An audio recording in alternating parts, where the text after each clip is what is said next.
for real. Judah, Judah, Judah, Judah, Judah, Judah, Judah, Judah. Judah, Judah, Judah, Judah, Judah, Judah, Judah, Judah. This chapter would never leave Judah. This chapter would never leave Judah. This chapter would never leave Judah. I'm Judah. Christ sprang out of Judah. King David was Judah. On the eagle's neck I pressed. I woke up from my rest. I woke up from my arrest. My rulership is up next. No vex. Judah, Judah, Judah, Judah, Judah, Judah, Judah, Judah. Judah, Judah, Judah. Ready? Israel. Sure. And welcome to the Israelite School of Biblical History and Practical Knowledge. We are located at 8524 South Braeswood Boulevard, Houston, Texas 77008. Excuse me, 77071. I was thinking about my old zip code. From Cali? Nah. You know, I think of the school as my home, so I was remembering an old home zip code. Nice. Our class times are Monday and Wednesday, 7 p.m. to 9 p.m. Friday, 6 p.m. to 8 p.m. And Saturday, the Shabbat, is from 10 a.m. to 2 p.m. or till. We have another location out in San Antonio. They're at 4444 Walsen Road, Suite 201, San Antonio, Texas 78218. Their class times are Monday, Wednesday, Friday, 7:30 to 10. They have a Sabbath class as well. They start at 10 to 2, just like us. Sometimes they go a little later just as well. We have another location out in Norfolk, Virginia. They're at 2610 Granby Street, Norfolk, Virginia 23517. Their class times are Tuesday, Thursday, and Friday, 7 to 9. And that's Eastern Standard Time. Their Sabbath class is from 10 till. You know, when they get their Sabbath class going, they be going in too, just like we do. So their Sabbath class can run a little late, but that's the general hours, 10 to 2. Remember, we got Passover coming up. And if you haven't got your garment money in, please do so ASAP. If you still want to give to the Lamb, to the event, you know, hit up Priest Quatazop, and he can give you, he can show you how to get that sent in. You can Zelle it, or you can hit it in a Wells Fargo account. We do have the Blog Talk Radio, hosted by Priest Mashaba. Very good classes. I was listening to it today, and the brothers go in. So check out Blog Talk Radio, and you get a wide variety of teachers. You got Mashaba, Tazapah, Banabad, Nagaya, you know, so check them out. We have other YouTube channels that we like to ask you to like, share, and subscribe. Of course, the one that you're on right now, the Virginia channel, the San Antonio channel, our 5 Minutes of Wisdom, the Hidden Truth Bible Show, and the Israelite Media Corp. And we do kids class on Sundays, but that's been postponed due to the Passover. So once Passover is over, we're going to get right back to those Sunday kids classes. Israel, they're still accepting orders. The only thing with the orders is you can place them and they'll go into the queue. Meaning it's going to be on pause, but they know that you ordered it and this is what you want. San Antonio channel are con. So you can still get your orders in. If you haven't got the Fringe Up subscription, hey, get it in so you don't miss this month's shirt or next month's shirt. You know, just because it hadn't came, you're like, oh, you know what? I don't want to start it up because they're not going to start working on it yet. Well, yeah, but you're going to miss the shirt for this month. I'm sure it's going to be pretty dope. And you're going to miss the one for next month. So, you know, if you haven't signed up, sign up, man. Look, I'm wearing it now. You know, when the screen comes off and you're able to see me, you'll see what I'm wearing. But this is one of the Fringe Up shirts, and I got the Fringe Up headband on too. You can do the headband and the t-shirt for $75. or you can just do the T-shirt for $35, and it's a monthly subscription. We are still doing the Hebrew Academy in Rochester and also in Virginia. So in Virginia, they're doing it on Wednesdays, and in Rochester, they're doing it on Mondays. So check it out. If you're in the area, stop by. If you're not close by and you still want to attend, get with brothers, and they can give you the link where you can join them on the Google Meets. If you need to reach a priest or teacher, you can reach Priest Kazakia at 757-300-4047. Or you can reach Priest Kwatazat at 303-557-8979. And please text only during class. But outside class hours, feel free to call them, text them, blow them up, however you want to reach them. But please be respectful about it. If it's in the twilight hours, they're probably asleep if they don't answer. So don't think they're ducking your call. They don't want to talk to you. Just leave a nice message, send them a text message, let them know who's calling them, and they'll get back to you. These days, I'm definitely asleep. God. Con. Catch it up. We have a business, Sweet Ambiance, where we sell your aromatherapeutic oils, your men and women cologne and perfume fragrances. So check us out. If you like smelling good, if you like your wife smelling good, if you like your husband smelling good, you like your children smelling good, if you like your house smelling good, check out Sweet Ambiance. We'll keep you smelling good, not some of the time, but all of the time. And that's sweetambiance.com sweetambiance.com, period. If you want to drop any alms or donations, like for the lamb, for the Passover, for the school, you can put that in the Wells Fargo account. The number should be there on the screen, or you can Zelle it to us. If you want to mail in any supplies to help the school out, help support the school in that way, please hit up Priest Kwatazat, and he'll give you a good address where you can mail those items in, like highlighters, notebooks. We're trying to get our history books up here. Anything that you feel will further edify our people, send it in. Hit up Priest Kwatazat, and he'll give you a good address where you can send it. And that's it for the announcements. Con, we got a good class set up. Something basic but good. Before we go into class, does anybody got questions? Anything? Wait, what's up? Why'd you look like that? Why'd you look like that? I got a question, but we could just do class. I think I called brother today, and he told me I think it'll be a better one. Is it lengthy? No, I don't really think it's lengthy. If we got anything online, what you got? Let's knock out a question or two, and then we get into class.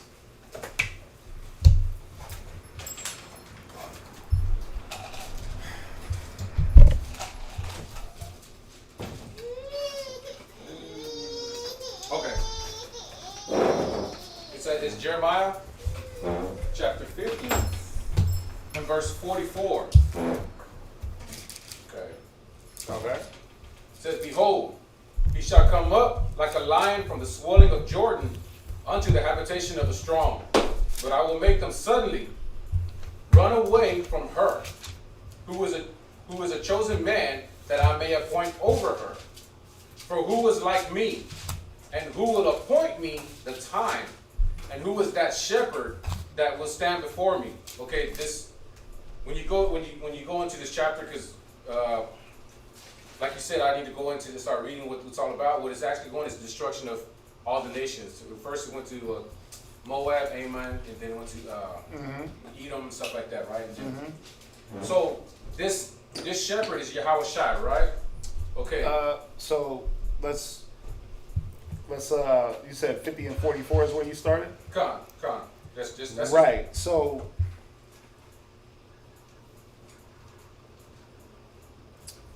let's make sure. So you want to know the shepherd in what chapter, in what Verse 44. Oh, in verse 44. Uh-huh. Let's read up a little bit.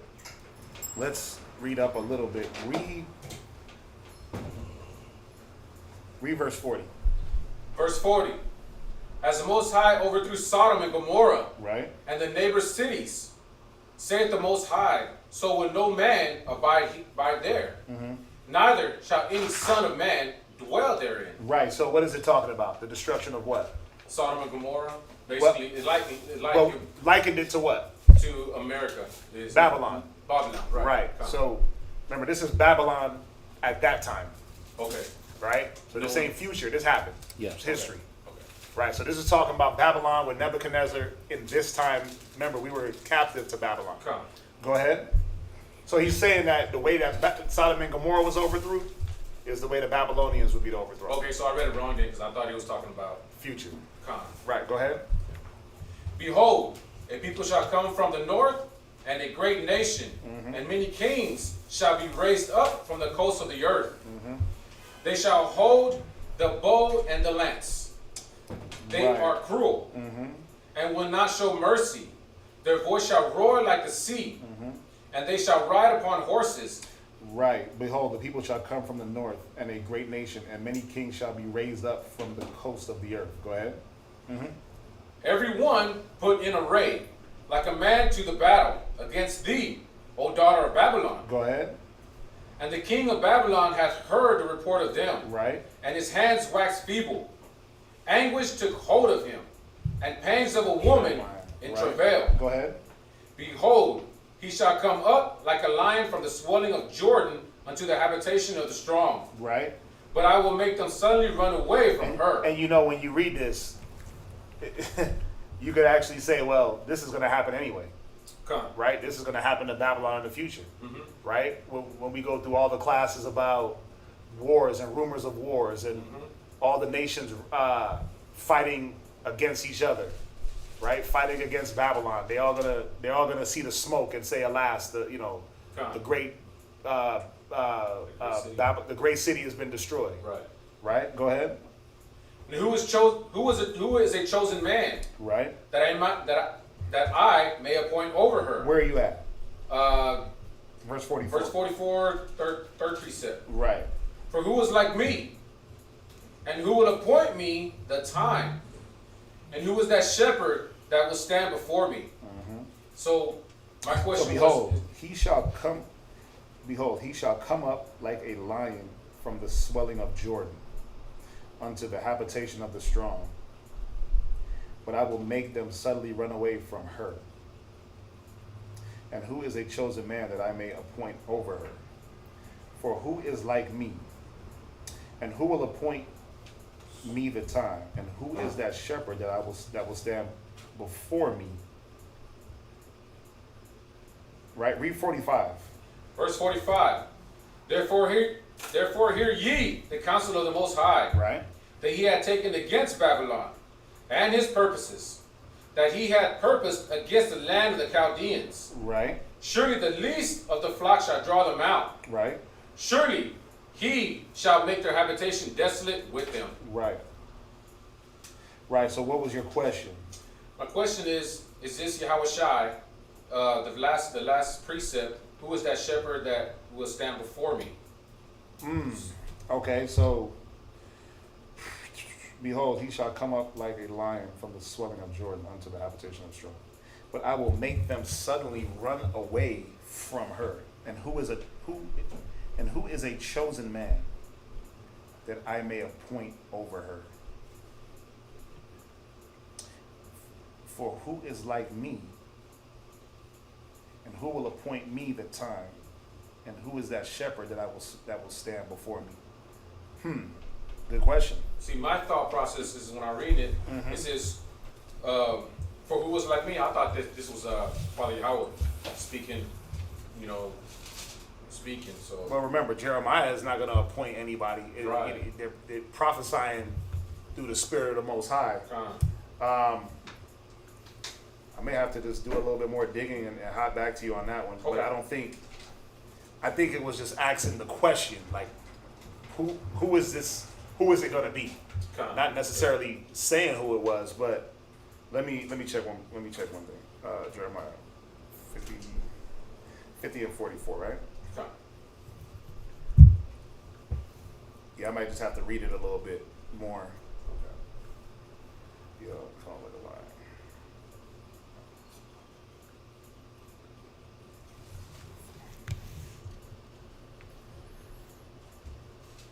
See, I thought, in my thought process, I thought this was actually going to like Revelations, like I think it was chapter 5, when Okay. Yahushua is the only one that can break that seal.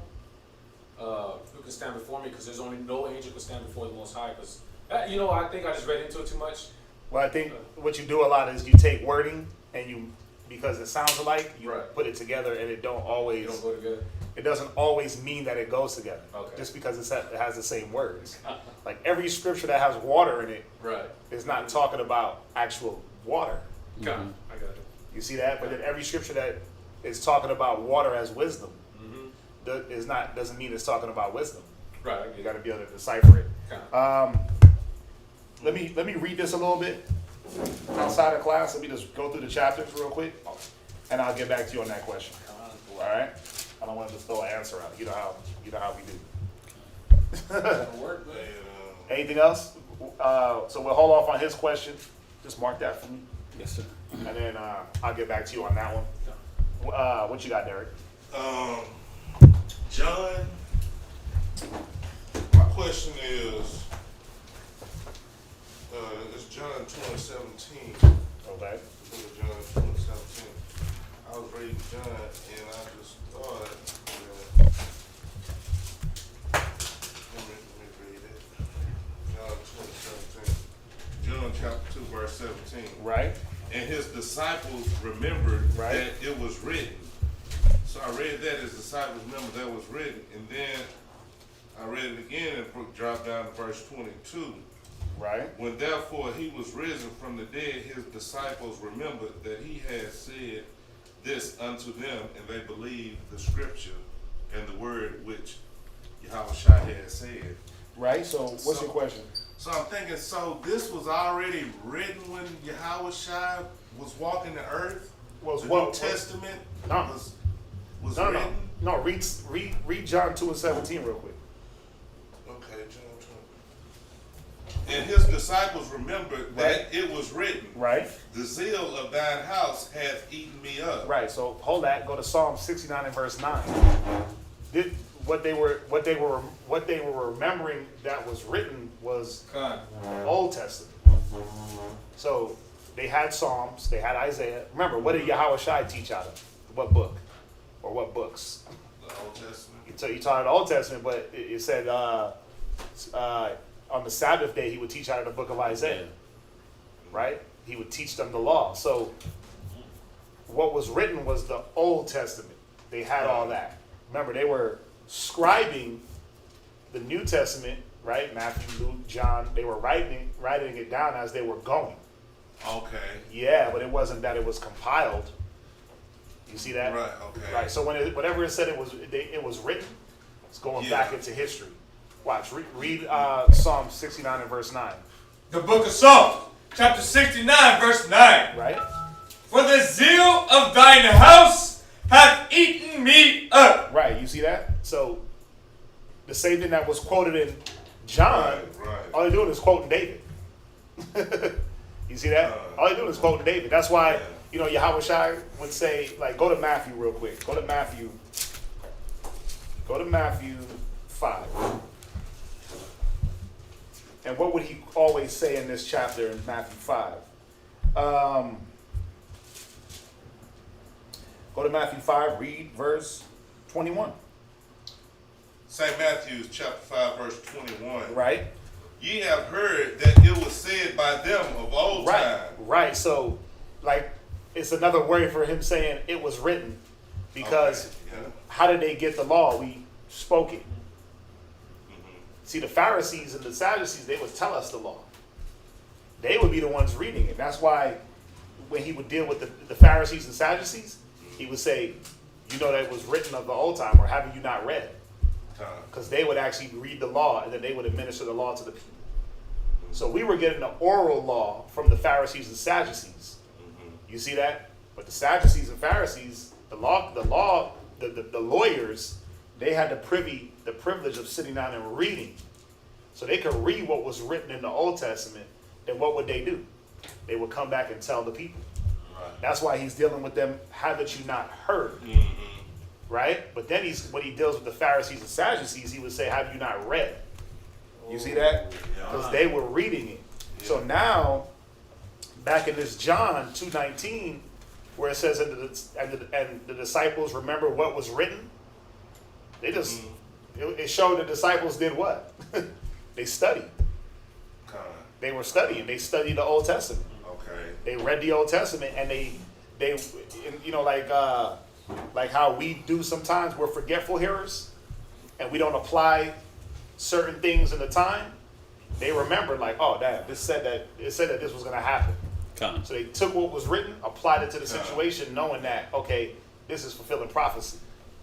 You see So that? all this was prophesied in Isaiah, well, not in Isaiah, but in the Old Testament. Yahweh's whole coming, the whole coming of Yahweh. Go to basically everything he did was. Go to Genesis. Watch. Go to Genesis 49. Read verse 12. His whole coming was prophesied. The book of Genesis, chapter 49, verse 12. Right. His eyes shall be red with wine. Go to verse 11. Verse 11. With Judah. Is it Judah? Is it 49 and 11? Starts at verse 8. Okay. Do 49 and verse. Let's see here. Yes, sir. No, I want you to start at verse 11. Watch. The book of Genesis, chapter 49, verse 11. Right. Binding his foal unto the vine. Right.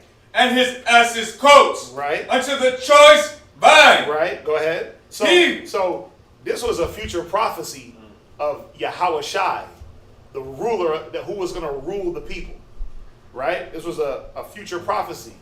Now, when you go into, I believe it's either Zechariah or Zephaniah, I'll get it. It quotes the same thing in Genesis. And then Yahweh came back in the New Testament and did it. He took the colt and he tied the colt up. That's all it was saying, that this man that did that, he was showing his rulership. Remember when they had Solomon sit on David's ass and ride around the city?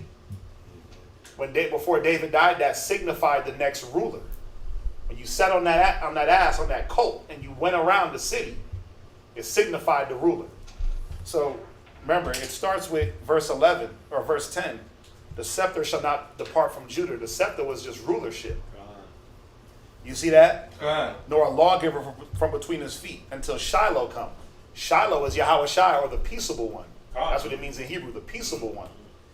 And unto him shall the gathering of the people be, binding his foil unto the vine and his ass's coat unto the choice vine. Right? So when you rode up on that colt, it signified the next ruler. So it was giving you prophecy right here. Then it echoes the same thing. I'll find it for y'all. I believe it's Zechariah or Zephaniah.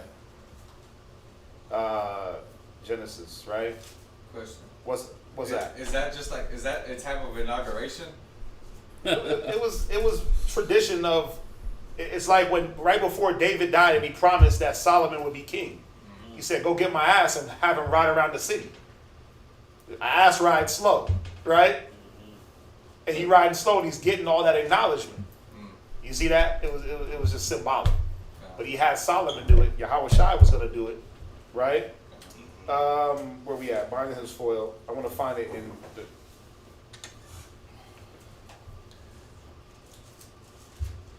Where is it? Micah. Let's see.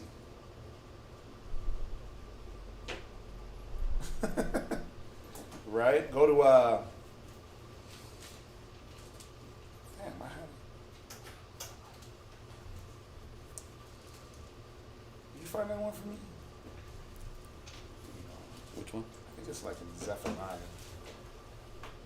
But then it says it again in the New Testament. Right? So watch, go ahead, read on. Bind his foal unto the vine, and his ass's coat unto the choice vine. Right. He washed his garments in wine. Right, he did what? Washed his garments in wine, Right. So Yahweh Shai did this. Go ahead. and his clothes in the blood of grapes. Right. Give me Zechariah 9 and verse 9. Ah. Oh, you have it? Because I got this is one of my classes. Oh, okay. So I'm still in your class. Go ahead. Is that, Zechariah you got a new case? Yeah. Nice. Go to chapter 9, verse 9. Go ahead. Rejoice greatly, O daughter of Zion. Right. Shout, O daughter of Jerusalem. Go ahead. Behold, thy king cometh unto thee. Right. Thy what? Thy what? Thy king cometh unto thee. Right, because it's going to show you what he's going to do to signify that to the people. Go ahead.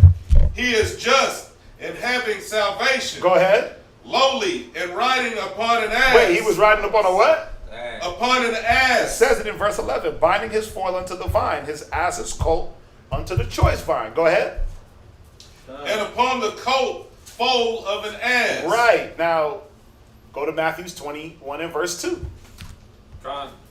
Let's go to Matthew's 21 and verse 2. So the Old Testament, it was written in the Old Testament twice, this prophecy.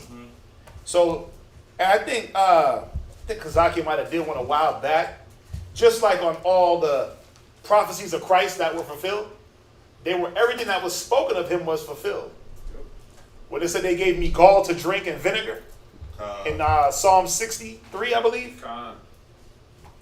They did it. They Yeah, tried to give him yeah, gall yeah. and vinegar, right? They said they gave me vinegar for my drink and gall, that poison in that vinegar to try to numb that pain. They said not a bone was broken, right? When he went up on that cross, not a bone was broken. Okay. There's many prophecies, but you would see when you read in the New Testament, Yeah. it'll say, and this was done that the prophecy may be fulfilled. Con. It'll Written over. right, or as it was written, Yeah. so it is done. You see that? And when he died, he said it's finished. It's finished, meaning that he's Yeah. fulfilled all the prophecies. Okay. You see that everything that was written that he was going to come and do, he was going to do it. It said his eyes shall be red with wine and his teeth white with milk. Well, the Son of Man came eating and drinking. Behold, a man gluttonous and a winebibber, a friend of publicans. You see that? So all the things that were written of Yahweh Shai, even when you read it with Moses, what was it? What was that? Numbers, like 18, where he said there would be a brethren among you that will rise up. Con. We'll get that one too. Oh. It happened, right? But read this Matthews real quick, Deuteronomy. or is it Deuteronomy 18? Read this Matthews 21 and verse 2. Book of Matthew, chapter 21, verse 2. Right, Saying unto them, right, go into the village over against you, right, and straightway ye shall find an ass tied, right, or And it- or a foil, right? Go ahead, and a colt with her. and a colt with her. Go ahead. Loose them, He said what? loose them, Read. and bring them unto me. Go ahead. And if any man say aught unto you, ye shall say, Right. the Lord hath need of them. You should tell him basically, nigga, you know what was written down. You know it was written. We trying to fulfill prophecy out here, right? The prophecy is about to be fulfilled. Go ahead. And straightway he will send them. And straightway he will send them, because the man that they were going to go to obviously believed in what was written. You see that? He wasn't going to have no. Well, wait a minute. Why y'all taking my? Think about it. Just think about it. You had your colt and an ass tied up. Colt's a horse, and you had your ass tied up. These are your means of transportation and workload. Somebody that's going to be able to come and just take your truck without you asking questions. And then, is there any justification for a person to just take your keys out of your hand and walk off with your vehicle? Can they give you any justification? No, sir. Now think about it. This was the justification, the Old Testament. He said, tell them the Lord needs them. And this man, it should click like, oh, it was written. But like it didn't click to Peter. That's when, What's that? When Yahweh Shai say, "Get thee behind me, Satan." So it didn't click to him that it was written when he told him Well, not to go. Well, that's the zeal in Peter. Not that it didn't click. It was that Okay. Peter got overzealous and was like, nah, that ain't happening. I don't care what's written, basically. Yeah, okay. I can't let this happen to you. He, it said, no greater love than a man lay down his life for his brother, right? Peter was on that level, trying to do something good, but misunderstanding what was the will of the Most High. That's why he said, you savor us not the things of God, but of man. Okay. You see that? Because he just got overzealous. It wasn't that Peter was wicked. It wasn't that, it wasn't that he wasn't trying to follow the scriptures or anything. He was just trying to protect his brother. But Yahweh Shai had to check him like, nah, that's not what's going to happen. To the point where, I mean, come on, they try to grab Christ. What did he do? He cut off the centurion's ear. So Peter was on that, he was like on that mode, like, y'all ain't messing with this dude. I mean, come on, he was a black man walking through a Rome-occupied Jerusalem with a sword. I mean, he was a tough dude. He was he was a little rebellious, right? But he was a strong cat. He was the rock, right? He was that rock that was going to be the pillar of the church.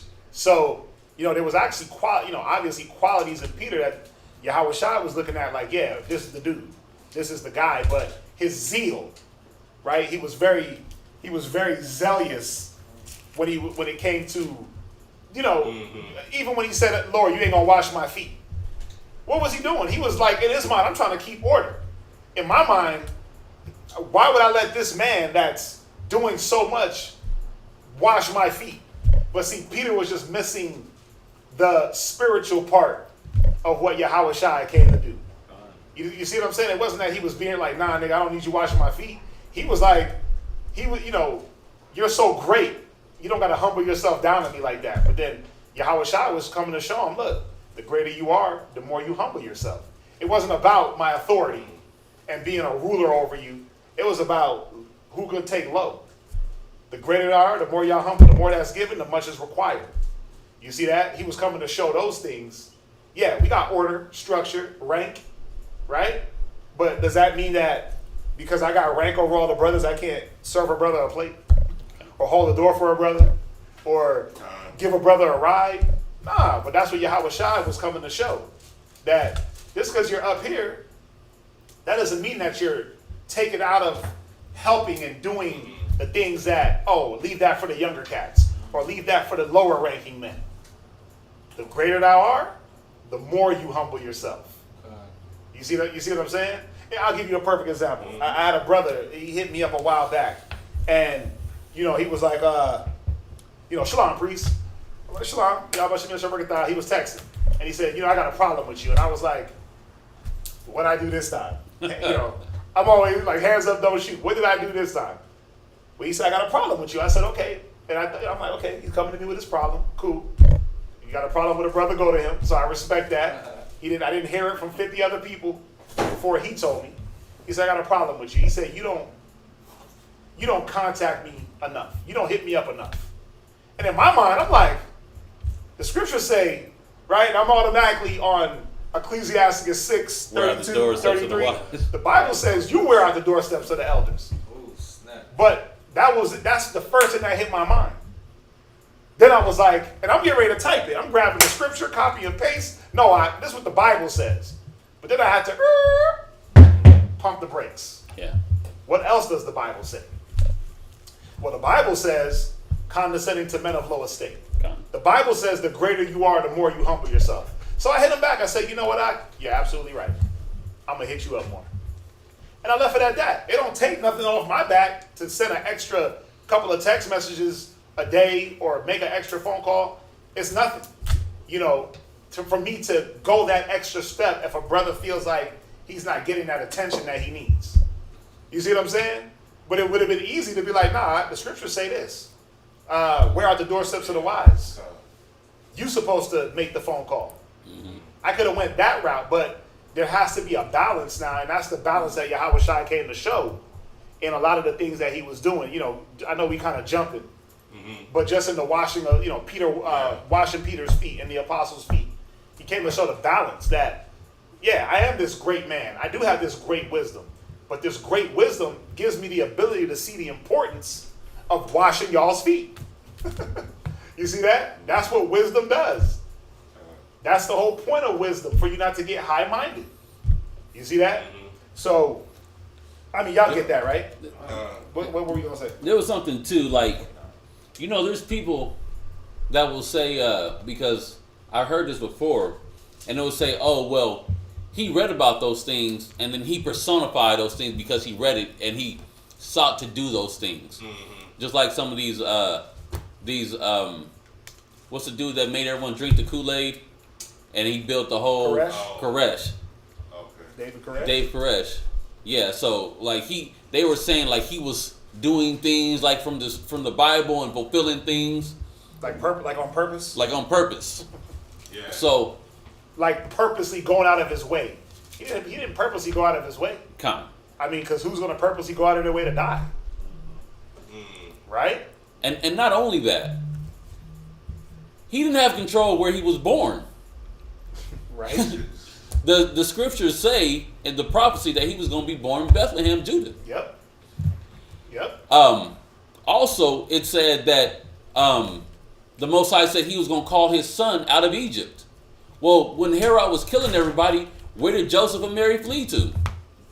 Egypt. And Yahweh Shai had no say in that. He had no say in that. He was a kid. He was a baby. Like 3-month-old baby, 1 week old baby talking about, let's go to Egypt. Right. Yeah, as it is written. But that was the prophecies being fulfilled through the Spirit. Yeah. Con. You see that? So just going back to the point, when you read and it was written, or have you not heard, or have you not read, especially like the New Testament, especially, they're going back and referring and quoting back the Old Testament. And it happens in many times. It happens in many, many instances where Yahweh Shai straight up quotes the Old Testament. There's quotes from Ezra. Matthew 24 is a quote from Ezra. You see what I'm saying? I believe the 13th chapter. He's quoting Ezra. He's quoting Isaiah. He's quoting Jeremiah. Quoting the law, Moses. And then he'll also remind them. He was like, I told you things beforehand, so that when they happen, you'll believe. Yep. What were you gonna say, Derek? So he when he was born, he read the law. Yeah. Yeah. Okay. When it said he waxed strong in the Spirit. Come. Yeah, of course. Of course, he had to go into the law to know what it was saying. Yeah, he read out of Isaiah. Yeah. That's how he was able as a young child to go and discourse with lawyers and doctors. Yes, sir. And deal with the Pharisees on the law. Remember, everything he dealt with them was on the law. He just brought the spirituality part that they were missing. They were letter, he was spirit, and letter compiled. You see that? That's why, watch, go to Luke. This is one of my favorite. Go to Luke. I always like going here just to show, and it tells you straight up what Yahweh Shai came to do, amongst other things. Go to Luke chapter 24 and 44. The book of Luke, chapter 24 and verse 44. Right? And he said unto them, Right? These are the words which I spake unto you. Go ahead. While I was yet with you. Go ahead. That all things must be fulfilled. That all things must be fulfilled. Read. Which were written in the law of Moses. Right, so all the words he spoke were already written. You see that? So have you not read? Have you not heard? It was written. All the things that Yahweh Shai spoke of were already written. He didn't come with nothing new because he was talking about the law. And he said it right here, which were written in the law of Moses. Go ahead. And in the prophets. And in the prophets. And what else? And in the Psalms. And in the Psalms, because David prophesied in the spirit of Yahweh Shai. He prophesied about Yahweh Shai while in the spirit. Right? My own familiar friend rose up against me. He was talking about Judas. That Yahweh Shai was going to be portrayed. But then when it talks about Judas, it said this was done so that the scripture could be fulfilled. Wow. Yeah. Wow. So he learned about himself In a way, yes. In a way, yes. Yeah, it's pretty dope, huh? It's pretty dope. Yeah. But guess what? The beautiful thing about it is we're all learning about ourselves, but Yahweh Shai had free will just like us. Yep. It said he was tempted in all manner that we're tempted in. So he had the choice to say, you know what? I'm not going to roll with those 12 brothers. I'm going to do my own thing. I'm gonna do my own thing. He had a choice. He could have made a choice. So that's the coldest part about it, is reading about yourself, knowing what's gonna befall you, and still go through it. Watch. Read on. Read on. Concerning me, Right. then opened he their understanding. Wait. Then he did what? Opened he their understanding. Go ahead. That they understand the scriptures. That they might understand the scriptures. That they might understand what scriptures? Well, that they might understand the prophecies in the law, the prophecies of Yahushua in the prophets, Jeremiah. Think about it. Isaiah 63. Who is this that cometh from Bozrah with garments dyed red from Edom? It's talking about Christ. That hasn't happened yet. But that's talking about Christ. So he opened up their understanding that, look, these things are going to happen. And some of these things that you've seen, look where they were written at. Boom. They were written here. They were written here. That was talking about me. Yeah, Yep. That was me. Yep. I killed them in the wilderness. Yep. I was the destroyer, the death in Egypt. angel in Egypt. That was me. Yep. They knew it though. Why do you think they asked him? Can we? They went into a city and was like, they're not receiving us. He said, listen, can't we just call down fire and burn them up? Right. They was cold. The apostles. They said, listen, let us just call down fire from heaven and burn them up. What were they referring to? What were they referring to? What instance? Sodom and Gomorrah. Con. They were referring to Sodom and Gomorrah. Like, listen, let's treat them like Sodom and Gomorrah and just call down fire from heaven and burn them. They ain't messing with us. Yahushua said the Son of Man came out to destroy lives, but to give life, to save lives. So you have to remind them what he came to do this time. You see that? He had to remind the apostles, I didn't come this time to wreak havoc and destruction. I came to save men's lives. You see that? Yeah, so watch. Now go to my other favorite, go to Hebrews. Right, and when they went to Jerusalem because right. Go to Hebrews real quick. 12? Hebrews 12 and verse, you can start at verse 2, I believe. Hebrews chapter 12, verse 2. Right? Looking unto Yahushua, Right? the author and finisher of our faith, Go ahead. who for the joy that was set before him, And this is just going back to you saying, well, he read about himself and he knew what was going on? Well, yeah, he did. Go ahead. endured the cross. Yeah, he had to endure the cross, knowing what was going to befall him. He knew his future. Go ahead. Despising shame. Go ahead. And is set down at the right hand of the throne of the Most High. Right. Go ahead. Verse 3. For considered him that endured such contradictions of sinners against himself. Right. So the Bible is telling you, consider Christ, the man that went against all these contradiction of sinners, and all these people that said that, oh, you're not the Christ. You're not the Son of the Most High. You're just Joseph's son. He was Joseph's son, but he was the only begotten. Go ahead. Against himself, lest ye be weary and faint in your minds. So it's saying, look at Yahushua as the example for you not to lose your mind when you go through your trial and tribulation. Read on the next verse. Ye have not yet resisted unto blood, Right. striving against sin. That's the reminder. Who in here is getting lashes?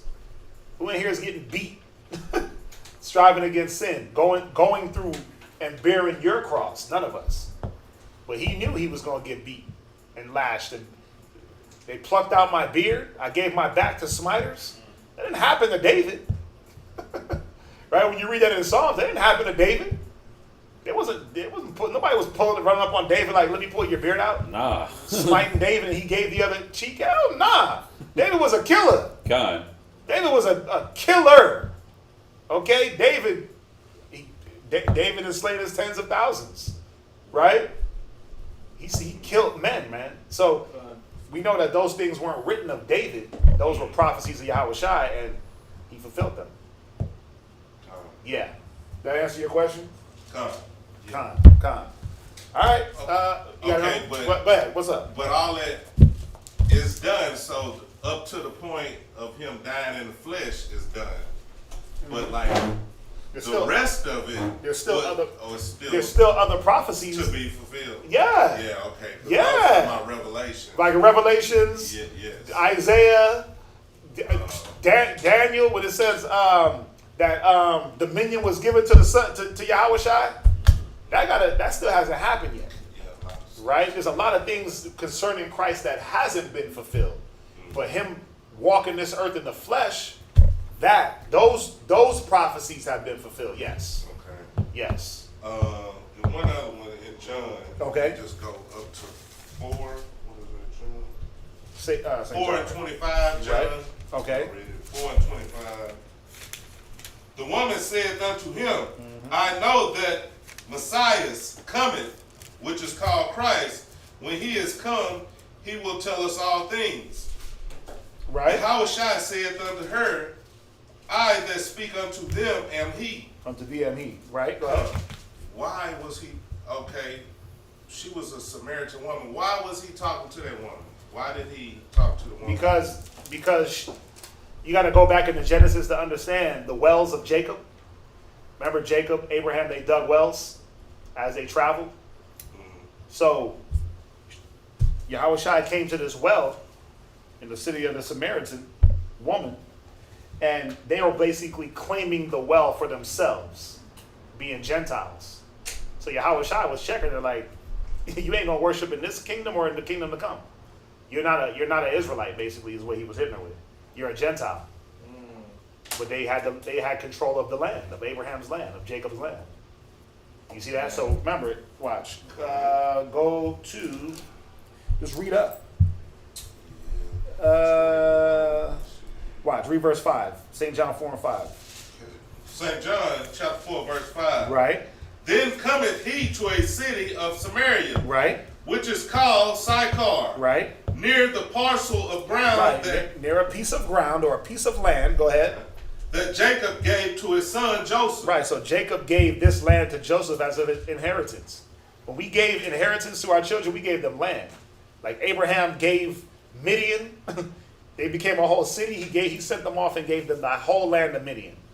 So same thing here. Jacob gave this land to Joseph, but now the Samaritans controlled it. These Gentiles. Go ahead. Now Jacob's well was there. Jacob being the forefather, right, of Yahushua. Go ahead.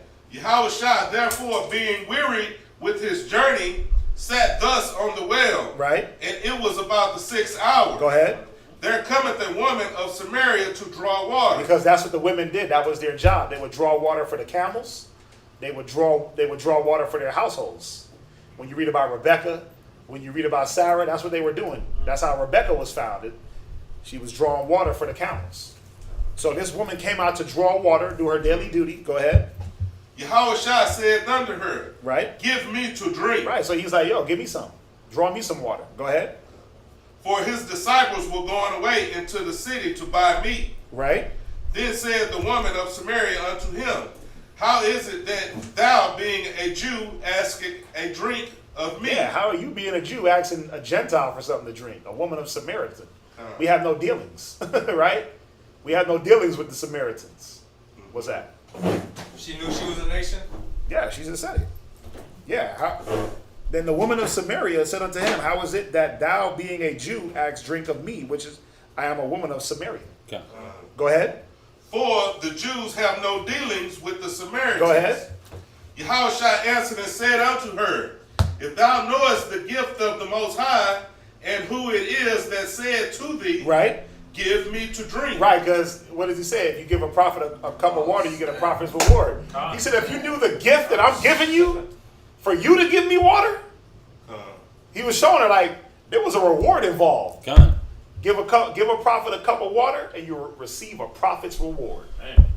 Right? He said, when you did this to a little of my people, when you fed me, when you clothed me, when you gave me drink, when you gave me something to eat, when you visited me in prison. Right? So he's saying, if you knew the gift of the Most High, man, listen, you be pouring water on me. You be wiping me down. Right? Right? He was checking her. So basically, he just wanted some water. He was thirsty. He wanted water. He was thirsty, but he was checking her spirit. Uh-huh. Remember, it said that he knew what was in all man. He was checking her spirit. She was coming to the well all high, mighty, and proud. This is my well, we good. But if she was in the spirit, she would have known who she had in front of her. That's what he was saying. I'm a gift. You ever see those gold digger pranks? Uh-huh.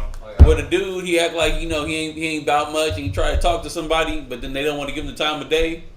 And then when he leans up on the against his Lamborghini or Ferrari, they're like, oh, He hits well, the arm. well, maybe I can hang out with you.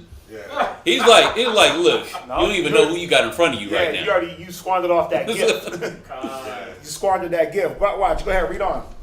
Thou wouldst have asked of him, and he would have given thee living water. Yeah, he said, listen, if you knew who you had in front of you, you would have been asking me for the spirit, for the wisdom. It wouldn't have been about regular water if you knew who you had in front of you. You would have been getting your spirit together. Right? Go ahead. The woman said unto him, Right. Sir, thou hast nothing to draw with. That's how you knew she was off. What the hell you come to the well for? What do you come to the well for? And then try to lie, I ain't got nothing to draw with. She didn't want to give him no water. She didn't want to deal with him because he was Jew. That's how you know she was off, though. Her spirit was off. No, she was saying he didn't have nothing to draw water with. Oh, read it again. Verse 11. The woman said unto him, Sir, Right, okay, thou I misread hast that. nothing to draw Right, with. she was telling him because she was misunderstanding what he was saying. He was talking about spiritual water, wisdom. She's like, you ain't got nothing to draw with. How you gonna give me water? Oh, okay. So even then, she was still off out of the spirit. Yes, sir. Either way it went, her spirit was So off. how was she supposed to know this? She's supposed to have read If she was taught, just like, remember, how did the apostles know? When he said, drop your nets and come with me, and they did it. And then they went back and was like, we found the Christ. We found the Messiah. How did they know? Try the spirit by the spirit. They seen the spirit on him. They seen the spirit on him. They seen what manner of man he was. But they also knew through teaching that a man was going to come of their brethren to save them.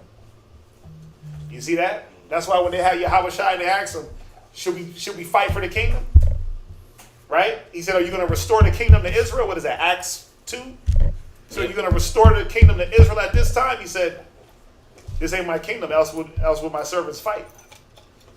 Now ain't the time. But see, in their mind, they're knowing that a Messiah is coming to save Israel. They know that already. You see, that is all through the old prophecies. They know that. So they're like, oh, well, we got him in front of us. Is it time? Is it time? And he's like, nah, not yet. This ain't my kingdom. It ain't time yet. It ain't time to fight yet. Not in that way. So if they could recognize who they had in front of him, she should have recognized. Real recognize real. Ain't that what they say? Con. Right? Derek's like, yeah. But she was a Gentile, though. That's the point. But that's why he was checking her the way he was. Because she was claiming something that wasn't hers. Which is the point. Because you asked, why was he at the well? Well, remember, that was our well to begin with.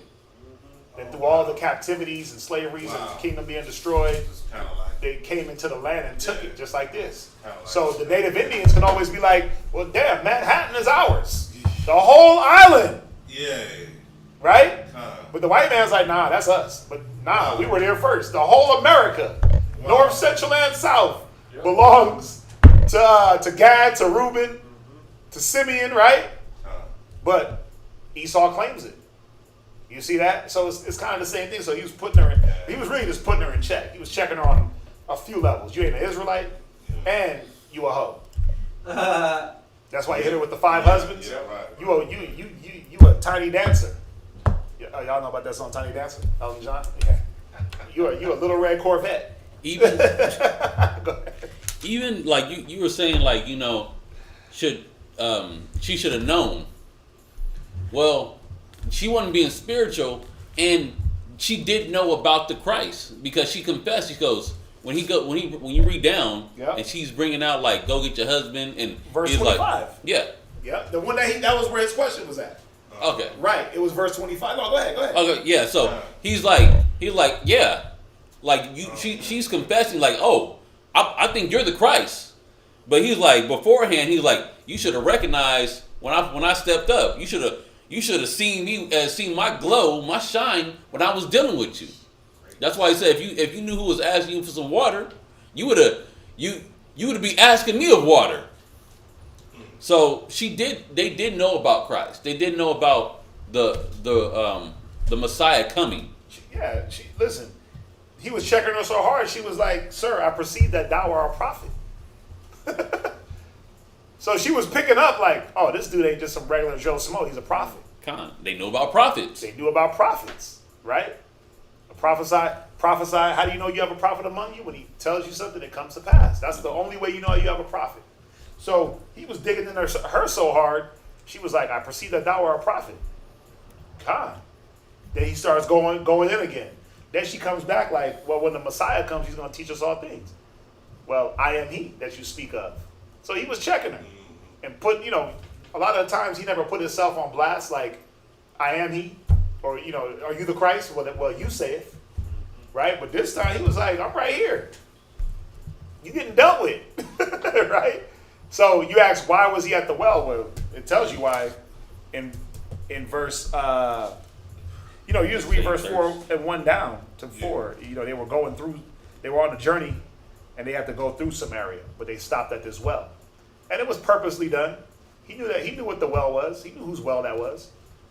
He was just wanting to check the spirits, see what was going on. Okay, yeah, that's kind of what I was wondering. Yeah. Why he engaged.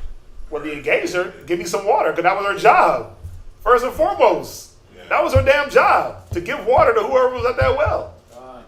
Right? As a woman, just as a woman, that was their job. Remember, how did Moses meet his wife? Where did he meet her at? At a well. He helped her defend the well, right, from the robbers or whatever. Isaac met his wife in a well situation with a servant. Abraham said, go to the well and wait. And the woman that draws the water for you and the camels, that's going to be her. Right, because that was their job.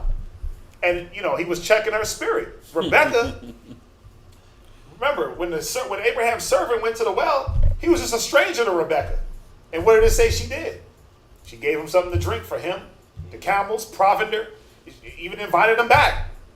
Moses' wife, Jethro's daughters. He helped them with the well situation. What did they do? They gave him something to eat, something to drink, invited them back. So it was showing the character of these women, that they were humble, meek, hospitable women. This chick was a dog. The way she acted with Christ.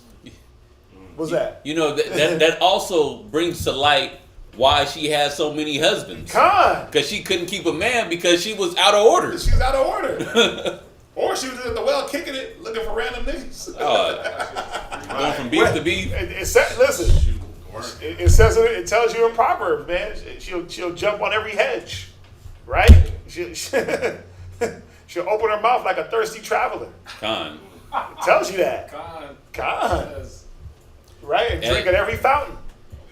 It makes perfect sense now. That why she had so many husbands. It does. Yeah. And then listen. When divorcing her ass.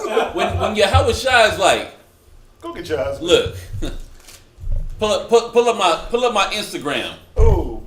He like, oh look, check my profile, check my resume. Google me. Google me. Google me. And he's like, yeah. So I perceive that you are a prophet. You are somebody. And she was right, stroking his shoulder, like, I perceive you somebody famous, like someone. Maybe I should leave the guys that I was dealing with. Actually, I don't got nobody. Yeah. Because what do he say? Get your husband. He's like, I ain't got no husband. I ain't got no husband. I don't got nobody. You can have me. You can have me. Yeah. That's why she has so many husbands. Yep. Oh. Wow. Yeah. So, woman answered and said, I have no husband. Jesus said unto her, thou hast well said, I have no husband, for thou hast 5 husbands, and he whom thou now hast is not thy husband. So she had a man. She tried to deny her men because why? Oh, I perceive that thou art famous. Con. I can come up. Gone. Yeah, she was Gone. she was a hoe. Cracker Bill. So she was not just a Gentile, but a hoe.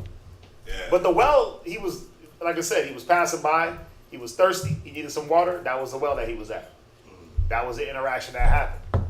You see that? Yeah. Nothing to do with Alright. the son, huh? Yeah, because I was perceiving it like he was giving her an opportunity. Well, I guess she did have an opportunity To get some wisdom.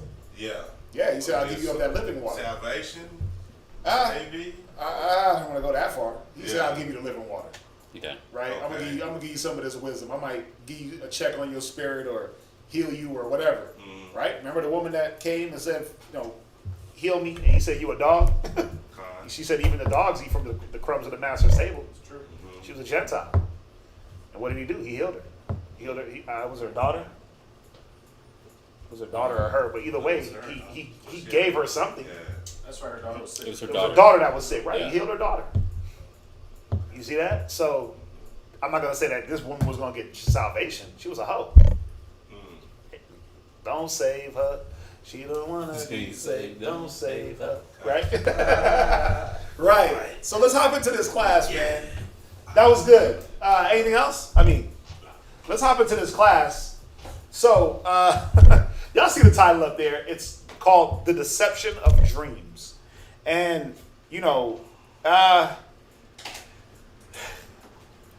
who in here has dreams?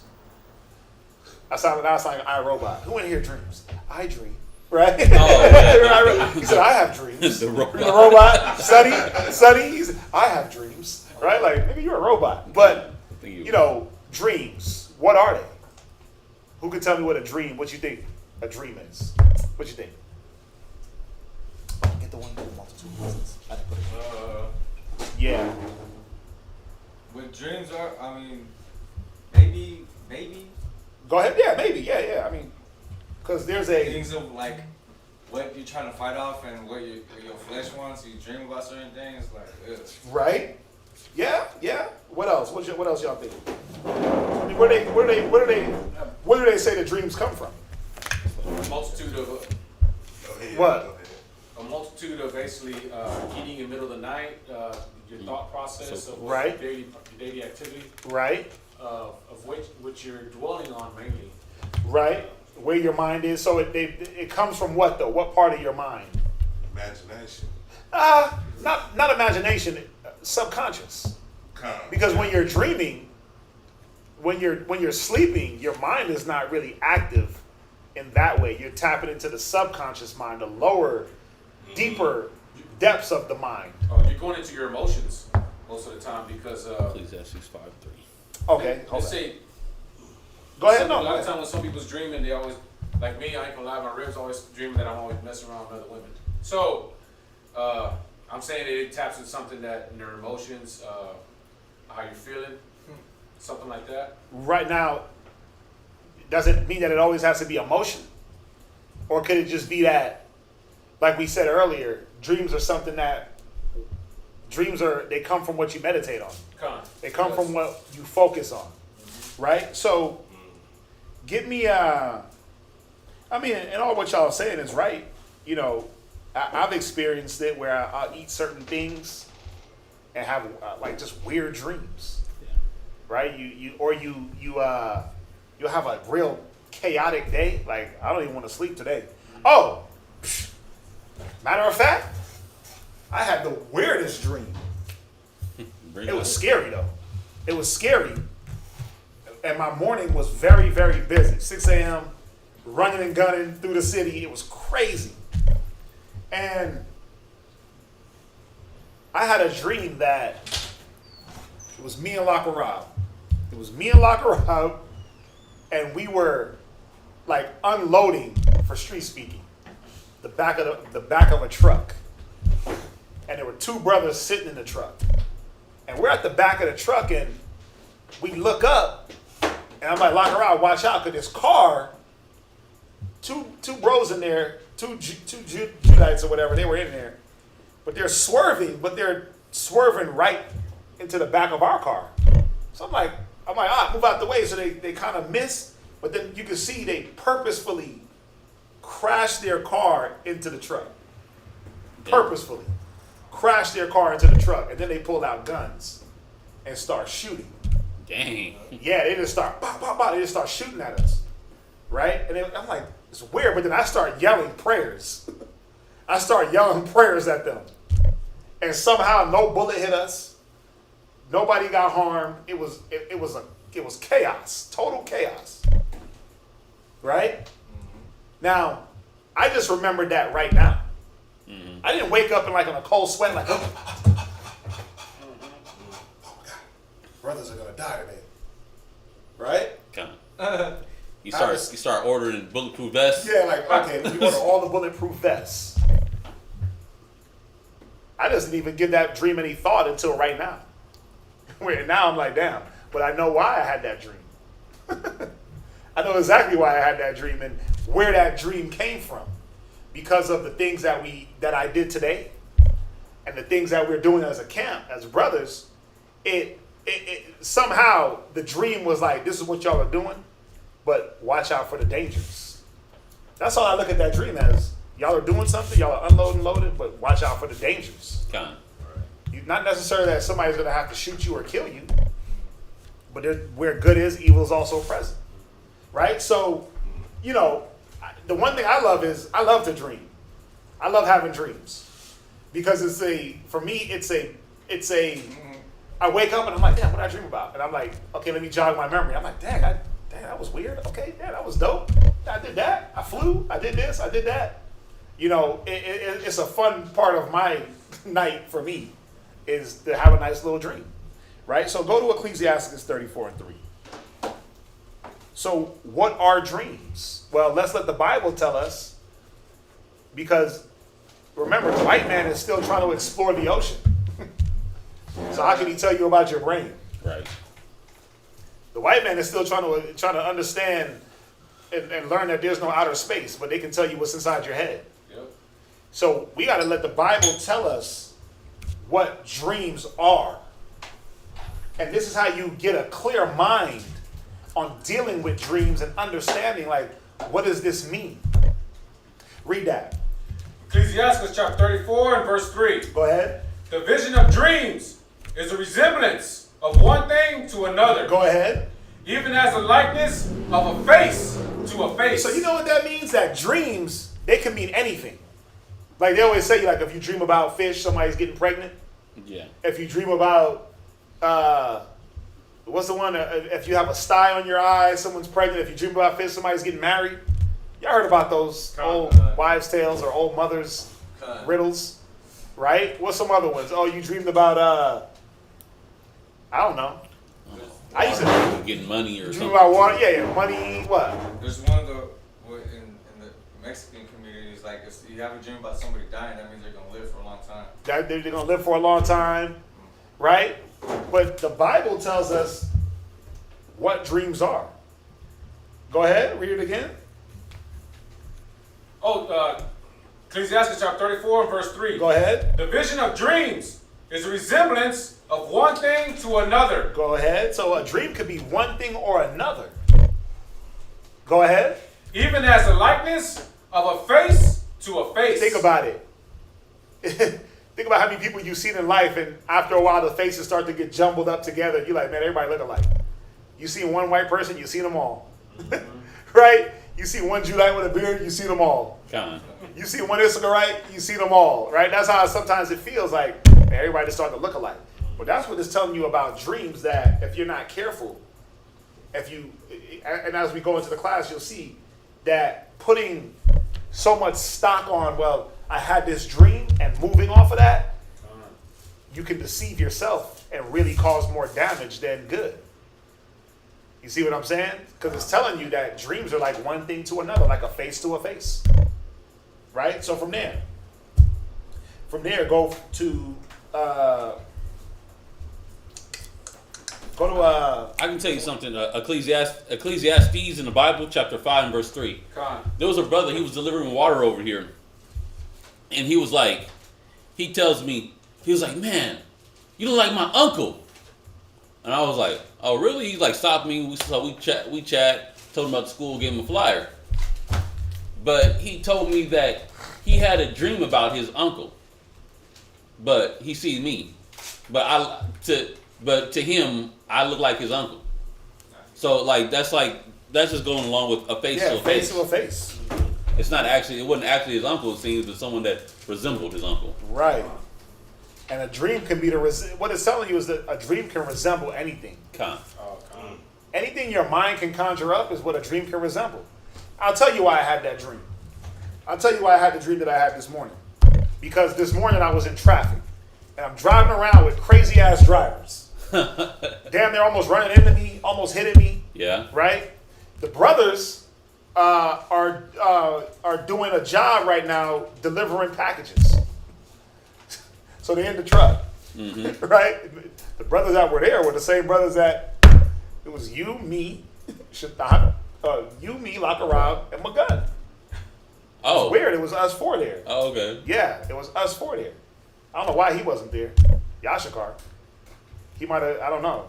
Might have been off that night. Yeah. In your dream. I don't know why. Yeah, he was off of my dream. I don't know why he wasn't there. But it's the brothers whose faces I've seen today and talked to. I had talked to you before I fell asleep, and I seen them. Okay. Driving in crazy traffic. So now I lay down, and I'm super tired. I was so tired, I couldn't even fall asleep. You know when you're that tired? Your head hurts? Yeah. But when I finally fall asleep, I have this dream that, oh my God, brothers are going to die today. Because we got shot at. But then I had to come back and say, wait a minute. But in the dream, I was present in mind to pray. I literally start chanting prayers at these cats in the dream. Nice. Because my mind has always got to be connected to the spirit. So even in my dreams, you got to be spiritual. Or else what? That's dope. Or else what? You'll have dreams and then you'll be like, well, damn. Well, if I could do that in my dream, let me try it in real life. You got to be spiritual even in your dreams. You got to know that when you're dreaming, to be in control. Who can control their dreams? Nobody. Yeah, you can. Yeah, who? Shit. I'm a lucid dreamer. I'm a lucid dreamer. I try to run, and I can't run. Yeah, I'm past that. See, that used to happen to me when I was his age. I can't do that. I tried to run and couldn't run. I get froze. Now I tell people what I'm gonna do in my dream.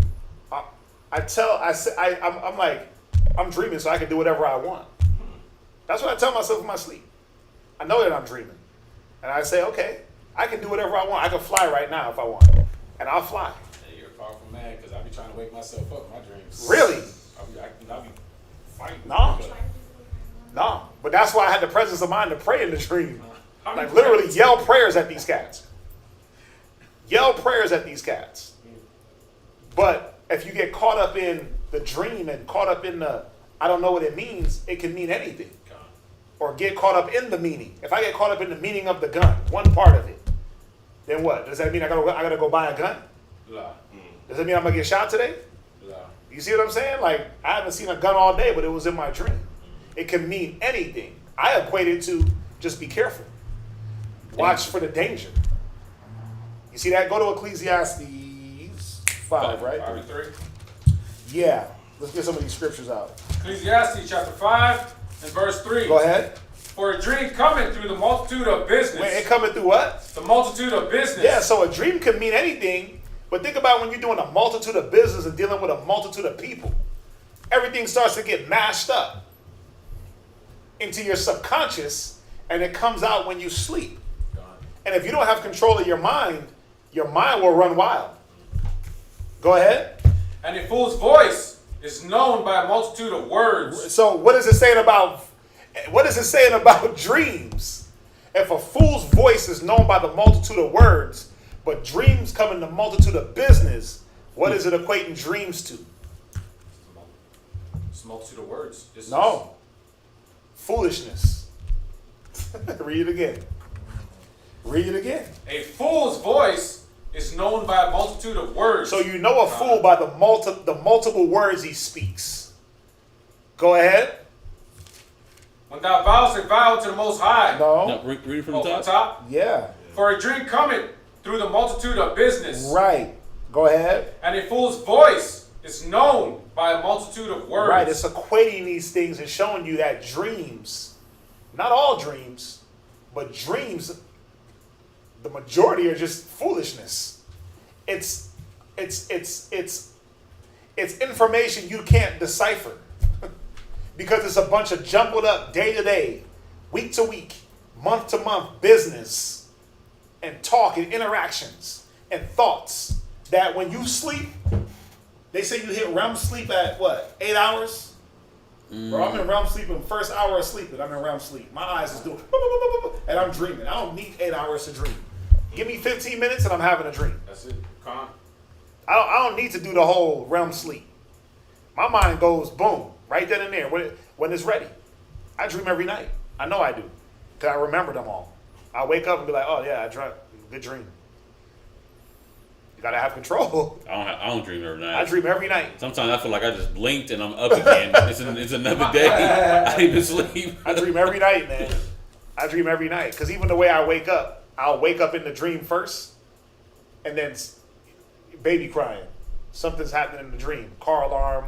Oh, yeah, that's happening. Baby really crying, and I'm like, oh damn, baby's crying. That's not a car alarm, that's the baby. Then look around, and there's little Manasha in his crib, going crazy, right? That's funny. But it's telling you what dreams can be if you're not careful. Now, and this is why I named this class.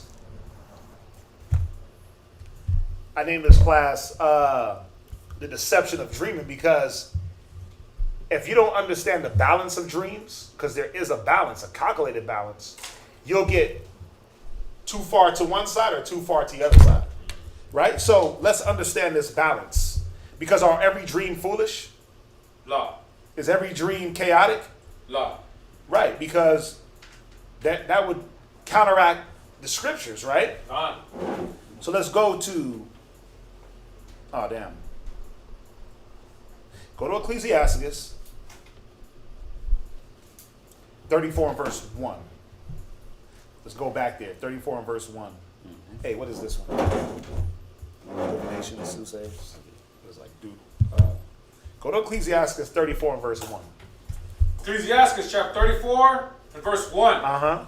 The hopes of a man void of understanding Go ahead. are vain and false. So a man void of understanding is full of vanity and falsehoods. His hopes. Go ahead. And dreams lift up fools. And dreams do what? Lift up fools. Who do they lift up? Fools. See, a dream is going to lift up a foolish man. A man void of understanding. A man void of balance and wisdom. Go ahead. Whoso regarded dreams, Right. is like him that catcheth at a shadow. Is that him that does what? Catch it at a shadow. Now, who in here has caught their shadow? It's hard, right? Damn near impossible. The shadow, you move, the shadow moves. Oh, gotcha. Right? This ain't Peter Pan. Yeah. You know what I'm saying? You jump at the shadow moves this way. It's impossible, is what it's saying. It's impossible to catch a shadow. Now, it's not impossible well, just like it's impossible to catch a shadow, it's impossible for a fool to understand a dream. You see that? Because it's talking about a foolish man. So what is it saying about dreams? Well, again, you got to have and be in the spirit to even partly understand what a dream is about. You see that? Let's deal with Joseph and his many dreams, right? And then let's deal with him interpreting dreams. When he interpreted Pharaoh's dream, what did Pharaoh do before Joseph came? So Pharaoh had the dreams, Right. and so he wanted to know what the dreams were. He started trying to seek counsel. He started calling on the wise men. He started calling on the magicians. Right. He was seeking interpretation. He was seeking interpretation. When you say he called who? The magicians. Right. And the council of the wise men So, of Egypt. right. Yeah, now check this out. Verse, Go to verse Ecclesiastes. the same chapter. Oh, jump down to what? Verse 5. Oh, I had it good. Jump down to verse 5. Verse 5. Ecclesiastes chapter 34 and verse 5. Go ahead. Divinations. Right. And soothsayings. And divinations and soothsayers, go ahead. And dreamers. And who? And dreamers Go ahead. are vain. Yeah. Why? Because you're using the wrong things to get the understanding. That dreamer of dreams, oh, I have a dream. That, oh, you know what? I had a dream last night that this was going to happen. Or I had a dream about a fish and somebody's pregnant. Stop it. I had a dream about some water and all of a sudden I got an extra bonus on my paycheck. Quit it. That was all coincidence. Because if you start believing in that, then you'll start to go towards your dreams and seek the wrong meanings. Go ahead. And the heart fancieth. Right, where you at? Second precept. Second precept. Right, 34 and what? 5. Right, go ahead. And the heart fancieth as a woman's heart in travail. Right, you see that? And your heart is going to fancy these things. You're going to fancy your dream as a woman in travail. You see how it's likening these dreams to things that don't last, things that are not? Vanity. The multitude of business. That could be anything. When you start flying like Superman in your dream, come on, man. That's because you might have been flying in them streets, making moves back and forth. Or had a real chaotic day or a lot of interaction. So now you're having a dream of, how do I get through my day faster? Well, the best thing to do is fly over everybody and not deal with the crowd and not deal with the traffic. You see that? Right. From there, go to Ecclesiastes 5 and verse 7. So we're kind of jumping around a little bit, but it's kind of the same little chapters. Ecclesiastes, Right. chapter 5 and verse 7. Go ahead. For in the multitude of dreams Right. and many words, there are also diverse vanities. There are also what? Diverse vanities. Yeah, there's also diverse vanities. Because think about what you can do in a dream. You can do anything in dreams. And do what? Get away with it, right? Who's getting locked up in their dream? And if you did, all you gotta do is wake up. And you're not locked up no more. Right. Right? You can chase after diverse vanities in dreams. But see, what happens is if you're not grounded enough to the wisdom, you'll start to chase those vanities. You'll become that dreamer. Oh, I still want to be a rapper, but I'm 50. You dreaming, bruh. You pipe dreaming. That's right. You hoop dreaming, right? You can call it pipe dreams. Because it's never going to blow up or come to the fruition that you think it is. Because you're blinded. You're looking down a narrow scope. So there has to be wisdom. You know, what I'm learning is that everything we do in life, if you don't have the wisdom to show you the flip side, you'll get lost in it. If you don't have wisdom to balance you out, you'll get lost in it.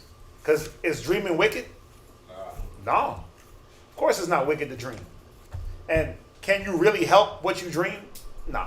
You can't help what you dream. Instead, the Bible is telling you. Some of us, like me, I can literally pause in my dream and say, I'm dreaming right now. Why is this happening? I control this. This is my realm. This is my kingdom.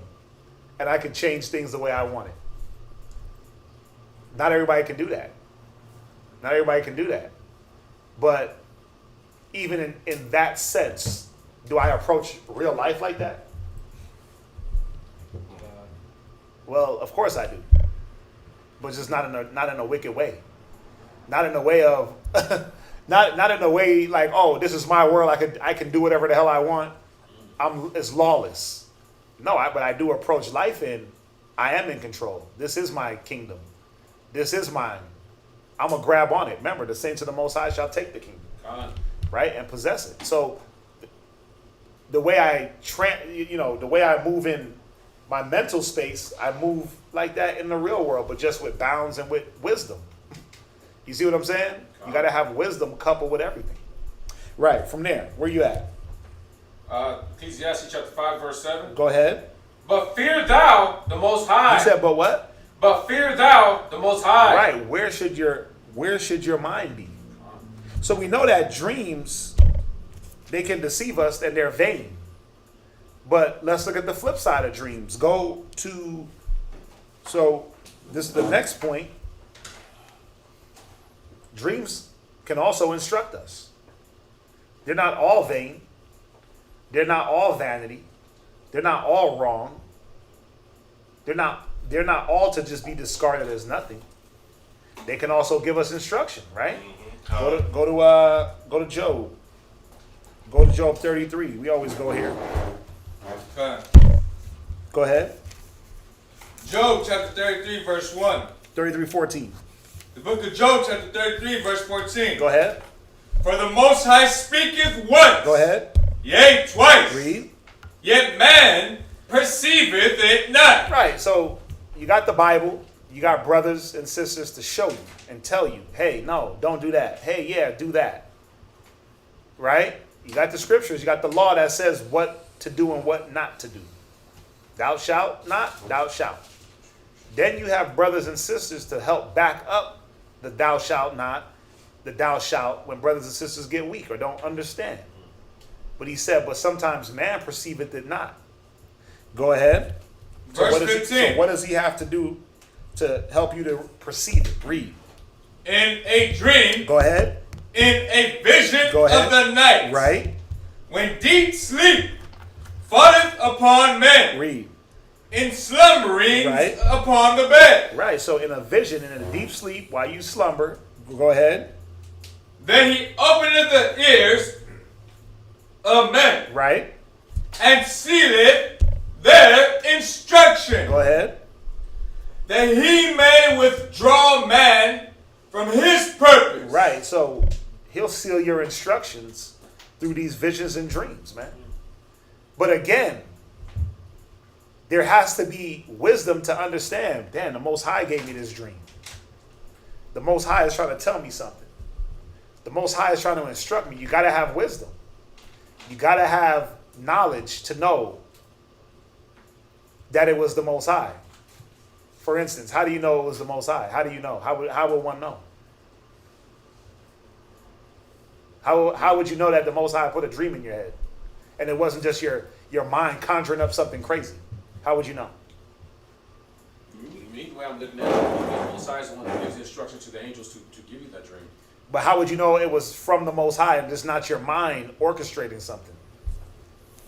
It would be righteous. It would be not against the law, or Right?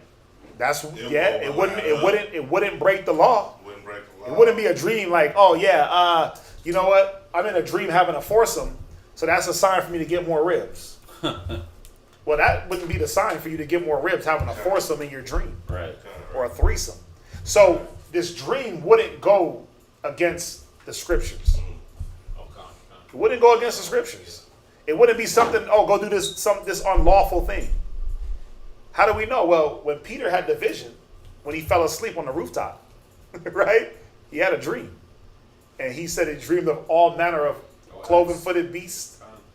Right? And he said, Peter, rise, slay, and eat. He said, not so, Lord. Why? Because Peter was like, that's unlawful. So the Lord is not going to the Most High is not going to put something unlawful in your head to do through a dream for you to execute in real life. So that's how you can X out a lot of our dreams. Because a lot of them just be off. They're not according to the scriptures. They're not according to any wisdom. They're not according to anything that's going to be beneficial for you. You see that? You had your hand up. Khan. So, when the angel of the Lord appeared to Joseph in a dream, Right. concerning Mary, Joseph and Mary, right? if in Christianity how they teach the Immaculate Conception, Right? if it was unlawful, the angel would not come to Joseph and say, "Hey, who cares? I popped this I put a baby in your womb and still take her," God, because that would not be lawful. it wouldn't have been lawful. He's So, like, "No, that's your son. That's your wife. Keep her. Hold on to her. Y'all leave. Y'all get out of here with that." yeah. Come. Yeah. The Most High is not going to, why would he instruct you in righteousness but have you do something filthy? Mm-hmm. Or have you do something against wisdom or against the scriptures to bring forth something good? That doesn't make sense. Oh, That doesn't make sense. That's why, and I should have just let you read it. Watch this. I'll read it real quick. It's back in Ecclesiastes 34 and verse 4. Of an unclean thing, what can be cleansed? And from that thing which is false, what truth can come? So the Most High is not going to throw a falsehood in your mind and then say, hey, this is part of the truth. Again, you having a threesome, and then that's the sign. Lord, give me a sign, right? You have a dream of a threesome, and all of a sudden you're like, oh yeah, multiple ribs. That's my sign. That's my okay. Or No. or robbing a bank. For robbing a bank, yeah. For robbing a bank. I'm gonna become a millionaire. To come up. That's how the school's gonna come up, by you robbing banks. This ain't Thug City. What is that one movie that just came out on Netflix? Thug City or something? I was thinking about dead presidents. Robbing banks to try to come up, try to do something good. You don't have to do evil to do good. That's not how the Most High operates. He said he don't tempt us with evil. So where does the temptation come? Well, you can be tempted in dreams. Your own lust. When you having them damn dreams, they call them wet dreams for a reason. When you have them dreams on you, and you got that spirit on you, it's personifying sometimes what demon you dealing with. So if you a man that's having those type of sexually orientated nature dreams, and that's a constant, and you waking up soiled, well, you got a lust demon on you. Huh? You got a lust spirit on you. That's what it is. And you got to check that. The dream is to show you to check that damn spirit. That's easy, right? I gotta check my lust. If I'm constantly robbing banks in my dream, and I'm getting shot up at the end, well, I gotta check my greed. You know, if I'm constantly doing some negative in my mind, because all it's doing is what? The dream is just personifying what you meditate on. It tells you that negative. Where's your mind at? It might be on the. I put my classes together. And you know why I do that? Because I would dream about my class. I would just dream about my class and the scriptures. And then you know what the Most High would do for me? I lie to y'all not. I'd be in dead sleep mode. And I'm like literally going through my class in the dream. Yeah. And then it's like a scripture just floats on by. And I'd be like, oh, grab my phone. Yeah. He would just like put scriptures in my dream. Yeah. I'm like, oh, I need that. Yeah. Because where's my mind at? I got there. I finally got there. You finally got there? Oh, see? It does like Cass this. Cass thought I was playing. It does like this. I'll be dreaming and it'll go like this. And Yeah. it'll just park. It just lay around on the paper. And I'm like, oh shit. Done. And then the rib trying to say something, I'm like, hold on. Yeah, like Let me grab this. Like, weren't you just like in dead sleep? I'm talking about I'd be in dead sleep. And just be like, oh. And just reach for the phone and write to the Word app, write to the Bible, grab it and throw it in. I'm like, dang. It's scary. Yeah, But bro. the meditation, where's my mind meditating on? That's why I like falling asleep before I read it, before I go to sleep. That's why I like reading Samuels and stuff, because they're always at war. Oh yes. So I'm always like, I'll have dreams that I'm in them wars and stuff. It's adventurous. Running with David. Yeah. And I don't mind that because it's biblical. You know, it's biblical, but where it shows you that even in your dreams, where your mind is, your dreams is going to show you. You see that? So where we at? Read that. Finish that Job up. Job chapter 33, verse 16. Go ahead. Then he openeth the ears of men Right? and sealeth their instruction. Sometimes that's how it has to happen. They don't hear a man tell you. They don't get the law. So the Most High, man, I'm a frighten you. When he does this ain't a good thing. Just so y'all know, it ain't always a good thing. It ain't always a good thing. Watch, read on. Verse 17. Right? That he may withdraw man from his purpose. Go ahead. And hide pride Right, from 'cause man. why is he checking you in this manner? Because you're prideful. So why does he got to hit you with these dreams and strange apparitions? Because he's trying to take away your pride. Go ahead. He keepeth back his soul from the He's pit. trying to take you away from death in some instances. So if you're dreaming about death, sometimes you got to be careful and say, wait a minute, what is the Most High trying to show me? Because I'm having these dreams about death or death around me. Well, I got to start moving different. Or I got to look at who am I moving around with? Who do I circle myself with? Who's my circle? Who do I surround myself with? Well, if I'm running around with gangbangers and thugs and drug dealers, and I'm having dreams of death, well, then the Most High is prophesying to you in the damn dream. You prophesying to yourself. Because what happens to drug dealers and killers? They get knocked off. There's death that comes with those professions, right? Yeah. So if you surround yourself with that, Most High is like, wait a minute. Oh, before you die, before you go to the pit, here's this dream. Whoever had a dream about dying? Have you? I got I've had dreams that I've been shot and stabbed multiple times. All right. Now, have you ever heard that if you die in your Dream you die in real life? Yeah. I've heard it, but I've never died in my dream. So I couldn't, and I don't think I want to because I don't want to die. Yeah. But you know what? You know why I think that could be a real thing? Because think about it. Again, I'll wake up, like in my dream, I'll hear like a horn beeping, right? And I'm like, dang, what the hell is that horn beeping? And I'll wake up and it's a baby crying. It says a dream is something, it could be like anything, or it could be like one thing or another. Yeah. So, I mean, if you die in your dream and then you die in your sleep, there's really nobody to tell you, really, because they're all dead, right? But you feel something, you have to, because you're still alive. I'll tell you this. I dreamt that I was drowning. And in my dream, I did not make it to the surface. So I guess technically I died. Because... But what happened when you woke up? I woke up. Yeah. My face was head first, and I was face down in the pillow. And I was suffocating. Yeah, you couldn't breathe. So you didn't die. Breathe. So you didn't die in a dream. You woke up. I didn't make it to the surface. Did you not make it before you woke up? Yeah, I didn't make it before I woke up. Yeah, you woke up first. Yeah, I woke up first. So you didn't die. Yeah. I had the same thing. Pillow choking me. Oh, you said what? I had a dream I was getting choked out. When I opened my eyes, the pillow was rolled up. I was choking. Hey, I'll tell you the one that I had. I'll let you come in, Jeremiah. There was one I had. I'll never forget these dreams. But I know why I had them. I remember I used to play a lot of sports, and I would get real sore. My body would always get real sore. Mm-hmm.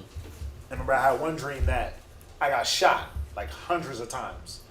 But my body was so sore that's the only thing my mind could equate it to is just being shot hundreds of times. I had another one where I had a dream. I was in Brooklyn. I always dream about New York, the places too. I always dream about New York for some reason. But I had this dream. There's this park I would go to. It's about 3 blocks away from where I live, and we walk to this park every day. And you know, inside the airport, how they have that flat escalator. I had a dream. I was standing on one of those, but I was trapped in it. I couldn't jump over it. I couldn't do anything. And there were people outside outside of it. They all had knives, and as I walked by them, they were just stabbing me in the stomach. American meat. Bro, they just hit me with the American meat in the stomach. The whole 3 blocks. I couldn't jump off this escalator, but I didn't die. And I woke up with the worst stomach ache. Not that the dream caused a stomach ache. I was already having a stomach ache. And then my mind personified that through the dream. And then the people, I'm like, okay, well, what's up with the people? Why did people that I know stab me?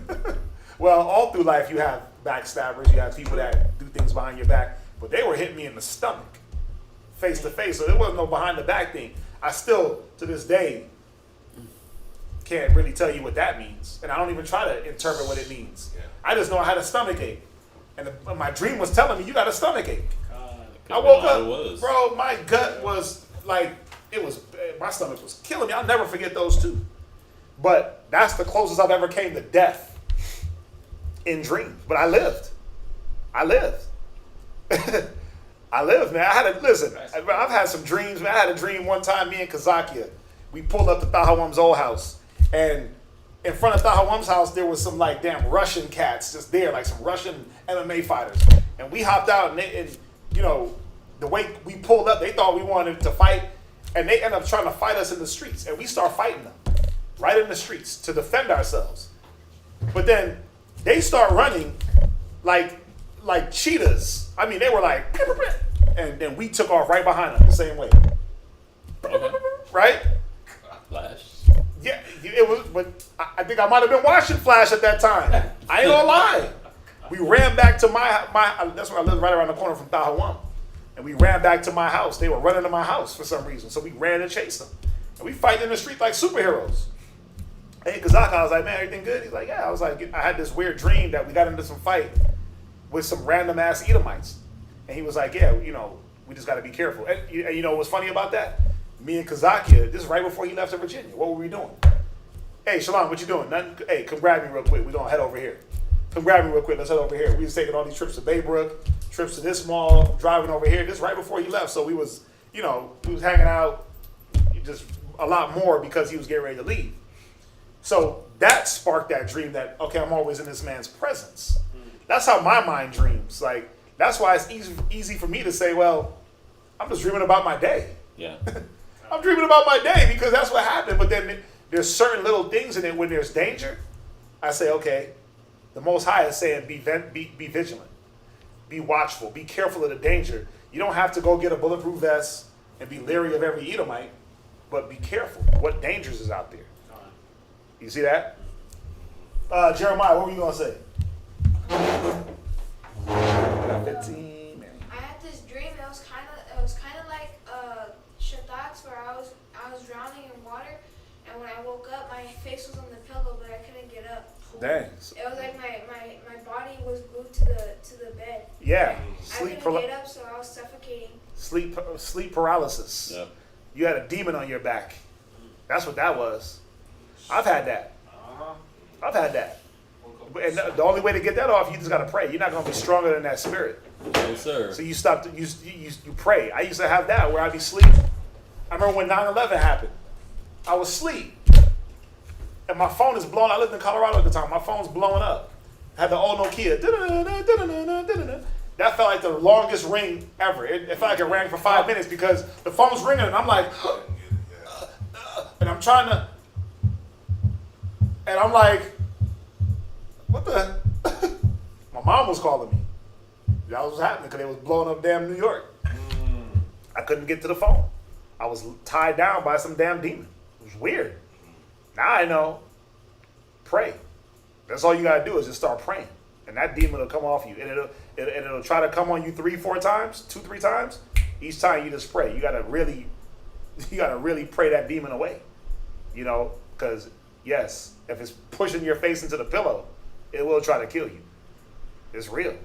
Those demons are real. They're heavy. Right. They're heavy, but a lot of them are the lust that we got holding you down, the succubus, the incubus for you women, succubus. Those demons, man, they heavy. Those sleep demons that sit on your chest and they feel like a ton of bricks.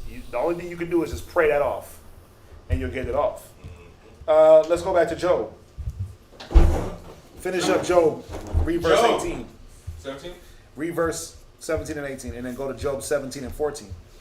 Job chapter 33, verse 17. Right? That he may withdraw man from his purpose and hide pride from man. Right? He keepeth back his soul Right? from the pit, and his life from perishing by the sword. Right? It's like, so the sister asks, like, what happens when you wake up gasping for air out of a dream? Well, you might have sleep apnea. Yeah. Sleep apnea is when your breathing shuts off. So you might have to check. A lot of that comes through age, and it comes through what you eat and what you drink. So a lot of, sleep apnea, snoring. I never used to snore. And then what happened? Because I got older, and the bad eating, the drinking, and just being more tired. Now I snore like a damn chimney.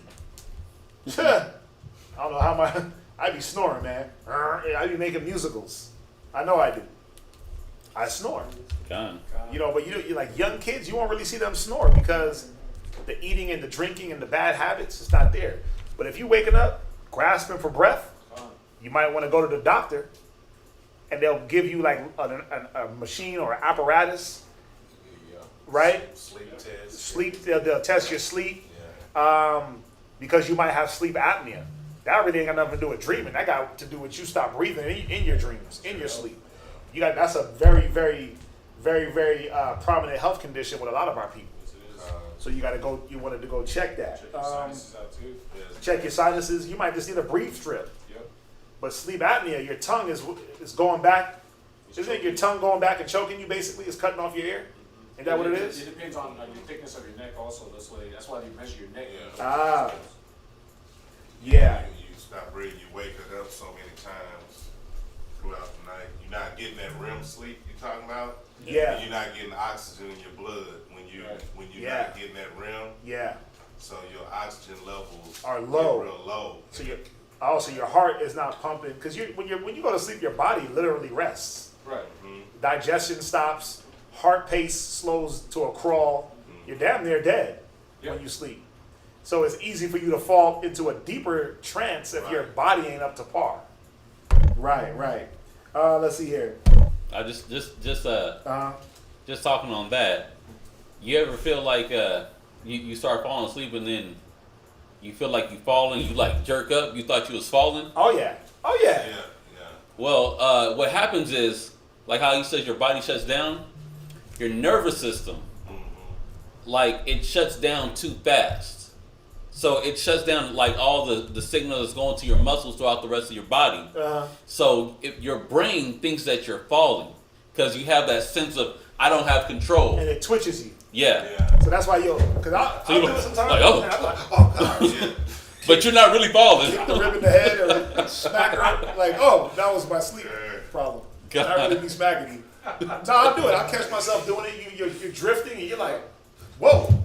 And you're laying in the bed flat. God. Yeah, you'll kick out. And I'm like, oh, I didn't know that. Yeah. Yeah, let's see. I had a dream of falling off something and hurting my leg. Then I woke up and my leg started hurting. Yep. Yeah. Well, it's because your leg was already hurting. You probably hit your leg throughout the day. Or a cramp or something like that. And then the dream manifested it. The dream ain't gonna make it. The dream ain't gonna make your leg hurt. It's something that happened throughout your day, and that pain is being manifested through the dream. One time I dreamt that I was with my grandpa and he tried to drive us off a bridge. When I woke up, I was hanging off the bed. Yeah. Because your dreams, man, but you see how your dreams go to this far extreme? You fall off the bed, but it's like you falling off the Empire State Building. I used to have, you know what I used to dream about all the time? I used to dream about the Incredible Hulk when I was a kid, that he was chasing me. Man, I used to be scared as hell to be left alone anywhere. But I used to watch that show faithfully. I'm like watching the show as a kid, dreaming about it, and then going back and feeding my brain with that nonsense. I'd be like, I'd have dreams I'm on the bus, and I look down and there's this big green guy running, and I'm like, oh my God, he's coming for me. And he would run for me, and I'm like running, and he's ripping through buildings, and all the stuff you see in the movies now, I dreamt that when I was a kid. It's weird, but it's what I was giving my mind to. Oh, go ahead. Go ahead, Jeremiah. I also have this feeling when I sleep, like I'm asleep, right? And then it feels like if I was floating, and then I just fell back on my bed, and then I'll wake up. Like if I was floating, and then I know what you mean. I never had one of them. But that's dreams, though. If you're dreaming, but it's we giving all these instances, right? But think about it. It's showing us where's our mind at when we're dreaming. Your mind can just go into the damn abyss if you let it, and it's a dream. But the point is, how much do I hold on to this? How much do I hold on to what's happening? You see what I'm saying, or do I blow it off? Well, we're understanding that there's balance with dreams where the instruction might be given, but instruction according to what? What are you being instructed to do? Rob banks, have sex, run around and rob and kill and shoot? Or are you being instructed, man, you got to study more. Man, you got to read more. You'll know. You got to dream of, you got to dream you teaching people. And all of a sudden you run out of scriptures. Well, study to show thyself approved. Yeah. A workman needeth not be ashamed, rightly dividing the word of truth. You see that? The Most High will tell you, oh, you should be studying. Because you're running out of scriptures when you teach. Or when you're showing somebody the word, they're challenging and they're overtaking you, putting you to shame. It's little things like that where, damn, okay, maybe I shouldn't watch so much TV. Or if all you're doing is dreaming about the TV you watch before you go to bed, okay, I gotta chill on the TV. You see that? Go to 17, 14. Yeah, go to Job 17 and verse 14. The book of Job, chapter 17, verse 7 and 14. Salah. 7 and 14. I'm sorry. The book of Job, chapter 7 and verse 14. Go ahead. Then thou scarest me with dreams. Go ahead. And terrifiest me through visions. Right, you see that? The Most High will terrify you through dreams and visions. Why? What is the Most High trying to spark? Himself. He's trying to spark that man out of some type of destruction, or that woman. Come back to the Because he's not going to terrify you just to do it.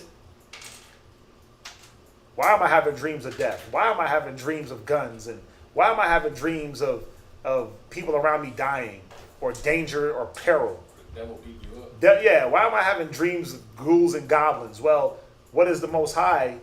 First of all, let me examine my day. Let me examine my life. Oh, I'm getting high. Oh, well, that explains it. The funniest one is when the ones that get high talk about, yeah, I had a dream. Nah, bruh. You had a you had a damn intoxication. Oh, acid. See them brothers with acid too? Hey, listen. All manner of drug. Man. It deals with the subconscious. Con. You know, it's going to manifest later down the line. But you got people that they're heavy weed smokers, heavy drinkers, and they're having dreams and they're thinking like, I got to follow this dream. But what is your dream fueled by? The weed, the drink, the drugs. Your dreams are fueled by the things you watch. It told you. By what you put into your mind is going to seep down into that subconscious, sit there. Then it's going to come up when it's ready, when it's time. You see that? You had something? You had your hand up? Or you had something? Oh, no. That's fast. Right. Read that one more time. The book of Job, chapter 7, verse 14. Right. Then thou scarest me with dreams. Right. And terrifiest me through visions. Right. Go to 1 Samuel 28 and verse 6. 1 Samuel, chapter 28, verse 6. Go ahead. And when Saul inquired of the Lord, Right. the Lord answered him not, Right. neither by dreams. Think about what? Neither by dreams. Right. Because when the men of the Lord, when the Most High dealt with these men of ancient times like David, Saul, Samuel, Nathan, they would inquire of the Lord and then he would give them a dream. He would give them an interpretation. He would give them a vision. But it's showing you when Saul went off, this is when he didn't want to kill the Amalekites all the way out. The Most High stopped dealing with him in all manner, including dreams. So he would inquire of the Lord, but guess what? The Most High wouldn't give him, he shut off those dreams. So I go here to show that the Most High does give you dreams. But who's skilled enough to interpret? That's the point. Who's skilled enough to interpret and weed through all the jargon? Well, let's make it easy. Go to Hebrews 1 verse 1. How does the Most High talk to us? The book of Hebrews, chapter 1. And this is, I got two more scriptures, real short class, but real basic. You know, I didn't want to harp on this and make y'all get confused and start going into your tarot reading and dreams and all that. Just showing you that dreams are real, how they manifest, where they come from, and there is a balance to dreams. There is a wisdom that you have to have when dealing with your dreams.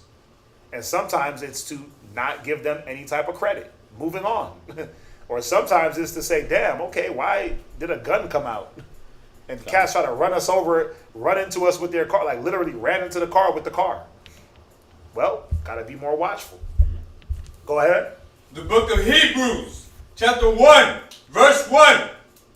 God, who at sundry times and in diverse manners Right. spake in time past Right. unto the fathers by the prophets. Right. So in the olden days, the Most High spoke to the ancient men in diverse manners. One of those manners being what?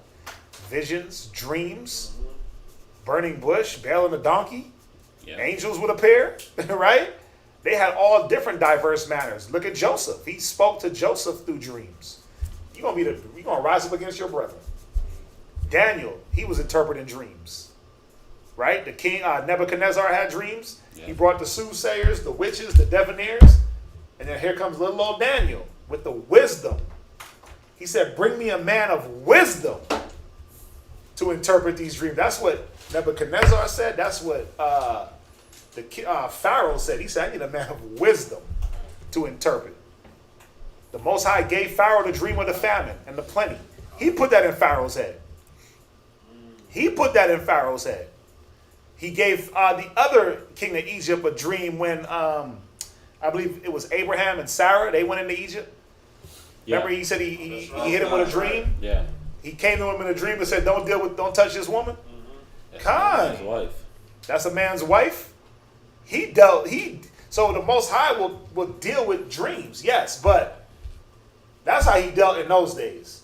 Why did I go here? Well, to show brothers and sisters, you want to interpret a dream? You got to know the Bible. That's first and foremost. You got to know what the Bible says. How is he going to speak to me now? Well, read on. Verse 2. Right? Hath in these last days. In these last days now, 2020, brink of destruction, pandemic, coronavirus, stimmy checks, Biden bucks, right? And mask on, mask off. Last days. Go ahead. Spoken unto us by his son. Wait, he did what? Spoken unto us by his son. And how does his son speak?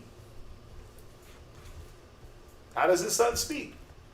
He speaks to the Spirit that will bring all things to your remembrance, which is this holy word. So, how do I interpret dreams? Well, you don't. You don't. You don't interpret dreams. You know why? We don't have that ability. That's one. What you do with dreams is you have a conscious mind towards the dream. Meaning what? Like I told you about my dream I had just a few hours ago. And you say, okay, what was I dealing with? Where was my mind at? What was I doing to have this dream? Okay, boom. Why were these people involved? Well, I'm always on the phone with them. I'm always around them. That's who I saw that day. Boom. What was the Most High just in the little danger part? What was he showing me? Just be careful. Be careful of the dangers. And I might pick up the phone and say, hey, man, I had a dream. Man, I had this weird dream with you in it. You know, just be careful when you're out there. Be careful. I had a dream of, car crash, this, that, road rage. Be careful, man, when y'all are out there. You know what I'm saying? And that's it. You move on. Think about it. And we were talking about it earlier. What could Joseph do to affect Pharaoh's dream that the Most High put in his head? What could he do to affect it, to change it? Nada. All he could do is understand what the Most High was trying to show him and prep for it. That's it. But could he change the fact that there was going to be a famine? Through deep interpretation and through deep meditation, like, I'm going to stop this famine. No. Most High is like, look, famine's going to happen. The plenty is going to happen. Could he change the years? Well, you know what? I'm going to figure out how to change how many years of famine there's going to be. No, he couldn't. He had to just prepare for famine and plenty. So he didn't like say, oh, you know what? This is what we're going to do for the famine. We're going to store up all the water, and then we're going to start storing water so that we can water our crops during the famine. Right. When it's going to be enough. He thought about it logically. When he had the dream that he was going to rise up against his brethren and basically pull them out of death. Right? When Joseph had that dream and he came to them and was like, listen, I'm going to rule over y'all. And they threw his ass in jail. They took him, threw him in jail. What could he have done? Harped on his dream?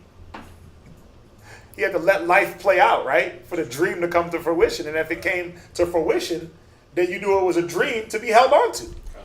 Khan, he wasn't trying to figure out how he can be over his brothers. He wasn't striving and making that his goal to be over his brothers. How do I make the dream come true? Right. Nah, he just lived life. And the dream happened because it was according to the will of the Most High. That's what it goes back to.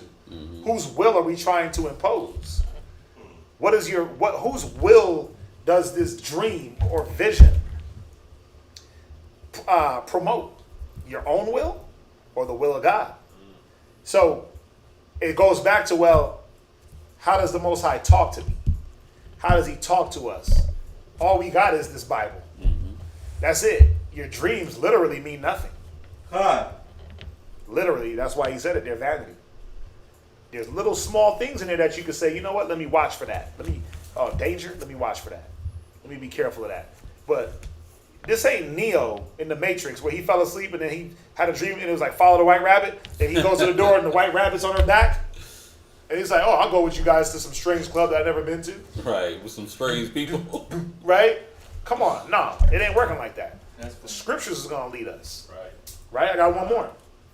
Then we can get up out of here. Go from there. Did you finish that? Go from there and go to Ecclesiasticus 3:21. This is how you avoid getting caught up in the dreams. What you got?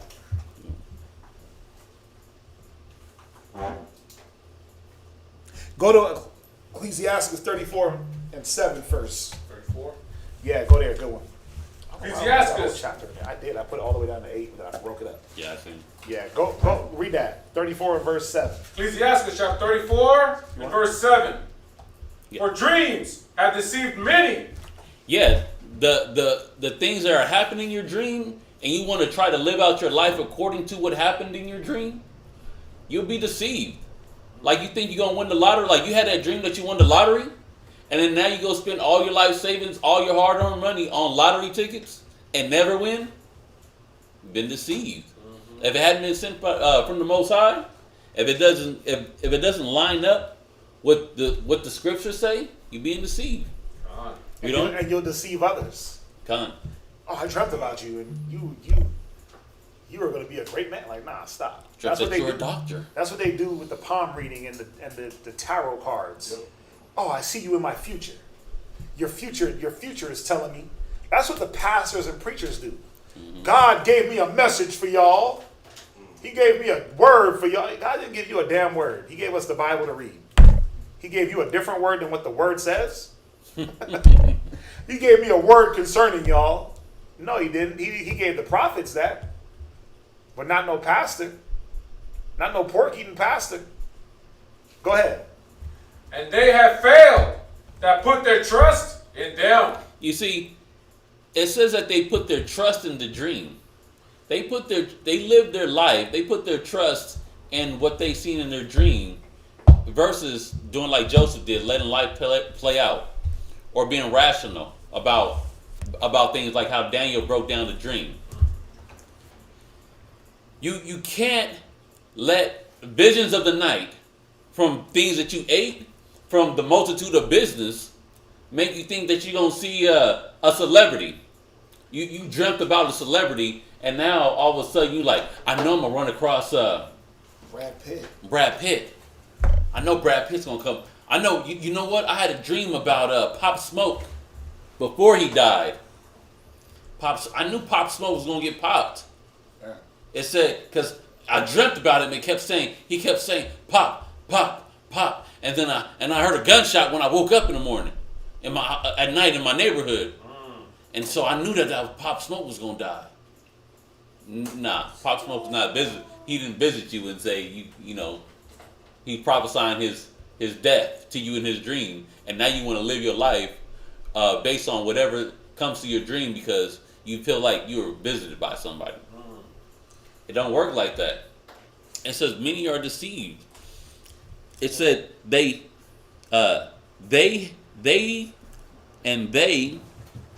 have failed that put their trust in them. You'll fail every time if you're chasing your dream. It's like you're trying to, because if you're chasing it, it's like you're trying to make it happen. If all you're thinking about is, I jumped a ram's horn in my dream. I must need this. I'm going to take it with me because I dreamt that I had it over here down the street at the doctor's office. I must need it. And then you start trying to gather everything and take everything that you seen in your dream when none of that meant none of it. Remember, you're chasing after obscurities. That's where the deception comes, because you can't see it clearly. Kind. A dream is a resemblance of one thing to another, like a face to a face. So you're chasing something thinking that it means one thing, but it may not necessarily mean that.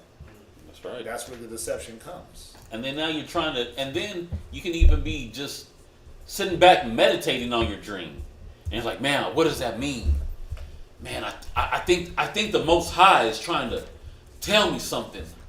And then you sitting there thinking on it. Rib come to you. Oh, this is happening. Oh, no, hold on. No, I'm meditating on this dream. You get your dream book out. You want to write down the dream. Brother's calling you up. Hey, what's going on? Look, this is happening. Hey, I hit you back. My dream book. Everything is happening, but you're putting your life on pause just so you can keep thinking about the dream. How are you at? Ecclesiastes 34. No. Ecclesiastes 3. Was it 3? No. What did I want? 3 and 21. 21. Yeah, read that. How are you at? The book of Ecclesiasticus, chapter 3, verse 21. Go ahead. Seek not out the things that are too hard for thee. Right. He said, many are deceived by their dreams. Seek not out the things that are too hard for you. Mm-hmm. Some of y'all can't you can't decipher your life outside of the subconscious. Are you trying to dig into the subconscious? He says, seek not the things that are too hard for you. Go ahead. Neither search the things that are above thy strength. Right. But what is commanded thee? Pause. Read verse 8. Verse 8. The law. The what? The law. Read where you at one more time. But what is commanded thee? Read again. The law. The law was what was commanded of thee to think on and to meditate on, not dreams. See, the more we meditate on the law, the more you'll be able to get through and understand a dream. Because the law will tell you, the Bible, the wisdom will tell you whether or not this dream is of value. Jump up to verse 6. Where you at? I'm on 6. If they be not sent from the Most High, Go ahead. in thy visitation, Read. set not thy heart upon them. Read where you at one more time, Yashakar. What was sent from the Most High? Read. But what is commanded thee? See, what was sent from the Most High was commanded, which was the law. Thou shalt not. God. We can't be caught up in dreams, but you got problems with brothers. You can't be caught up with dreams, but you don't know how to love your neighbor. You can't be caught up with dreams, but you can't be faithful. You can't be consistent. The dream don't mean a damn thing. You can't be caught up in dreams, but you can't put down the weed. And it's always the damn weed heads, man. It's always the weed heads talking about I had a dream. God. Well, but that's how you know that they're off, because what does the law say? What does the law say? You ain't supposed to defile your temple. Read on, Yashakar. Ecclesiasticus chapter 3, verse 22. But what is commanded thee? Think thereupon with reverence. Go ahead. For it is not needful for thee to see with thine eyes the things that are in secret. Read on. Be not curious in unnecessary matters. Yeah, those matters of business and multitude of business in your head, it's unnecessary to be, man, what does that mean? What is that saying? Sometimes it's unnecessary for us. Go ahead. For more things are shown unto thee. Yeah, because there's more things that are shown unto you in that dream and in real life that you'll never comprehend. Why? Because my mind is off of the thing that matters, which is what has been commanded. Follow the law. Keep the statutes. Keep the commandments. Love thy neighbor. Love thy brother. Love the Most High with all your heart. Honor your mother and father. Keep the Sabbath. Don't smoke weed. Don't do crack. Don't do heroin. Don't be hateful. Don't be prideful. Don't lie. Don't steal. Don't cheat. All these things that I'm going to do all that, but guess what? My dream was telling me I'm a good person. Come on, man. We got to do better. Finish it up. For more things are showed unto thee than men understand. Go ahead. For many are deceived by their own vain opinion. Or their own vain dreams. Because remember, it said dreams are vanity. So you start to develop an opinion from your dreams. Well, I think that this is what this means. Right? Because I dreamt about it. Showed me in my dreams. Now you develop a vain opinion about things. Based off of the vanity in your mind. Not based off of the wisdom of the Bible. Go ahead. And an evil suspicion hath overthrown their judgment. Right, and now your judgment comes into question because you're following a dream which is equated to trying to catch a shadow. You see that? Which is damn near impossible to do. Yes, sir. All right, so hopefully y'all got some understanding on that. I didn't want to make it too complex, too hard, too many scriptures. We haven't touched on that in a while. Just wanted to give some balance. We had a brother that was on that for a minute. So, just wanted to clear that up. Remember, we got Passover coming up, week and a half, 2 weeks, right? Basically. 2 weeks. 2 weeks. I was counting down. It's 2 weeks, man. Basically, we got 13 days. So, sisters is busy getting garments popping. If you haven't gotten your garment money in, there's like 3 brothers that still owe garment money. You know who you are. Please get that in. You know, we had some issues with leather, trying to order it, not enough dough, leather not coming. Yep. Bro, so please get that money in so we can get everything ordered up. That way we can, we basically fronted the money. Listen, they're doing 50 garments plus. That material ain't cheap. That material is not cheap. You talking about one hide of leather is like $1,400. Yeah. And that's just gonna be fringes on the pants and a few designs. So, that stuff ain't cheap, man. Just, so please get it in. Lab money if you can. Remember, we trying to get a new computer. So if you want to help towards that, please put what it's for, whatever you send. What else did I miss? That's it, right? Yeah. Yeah. So we thank everybody for joining us. Hopefully y'all got something from that class. And we'll be back live Wednesday. They'll be live in Virginia on Tuesday. So with that, we'll say shalom. Shalom.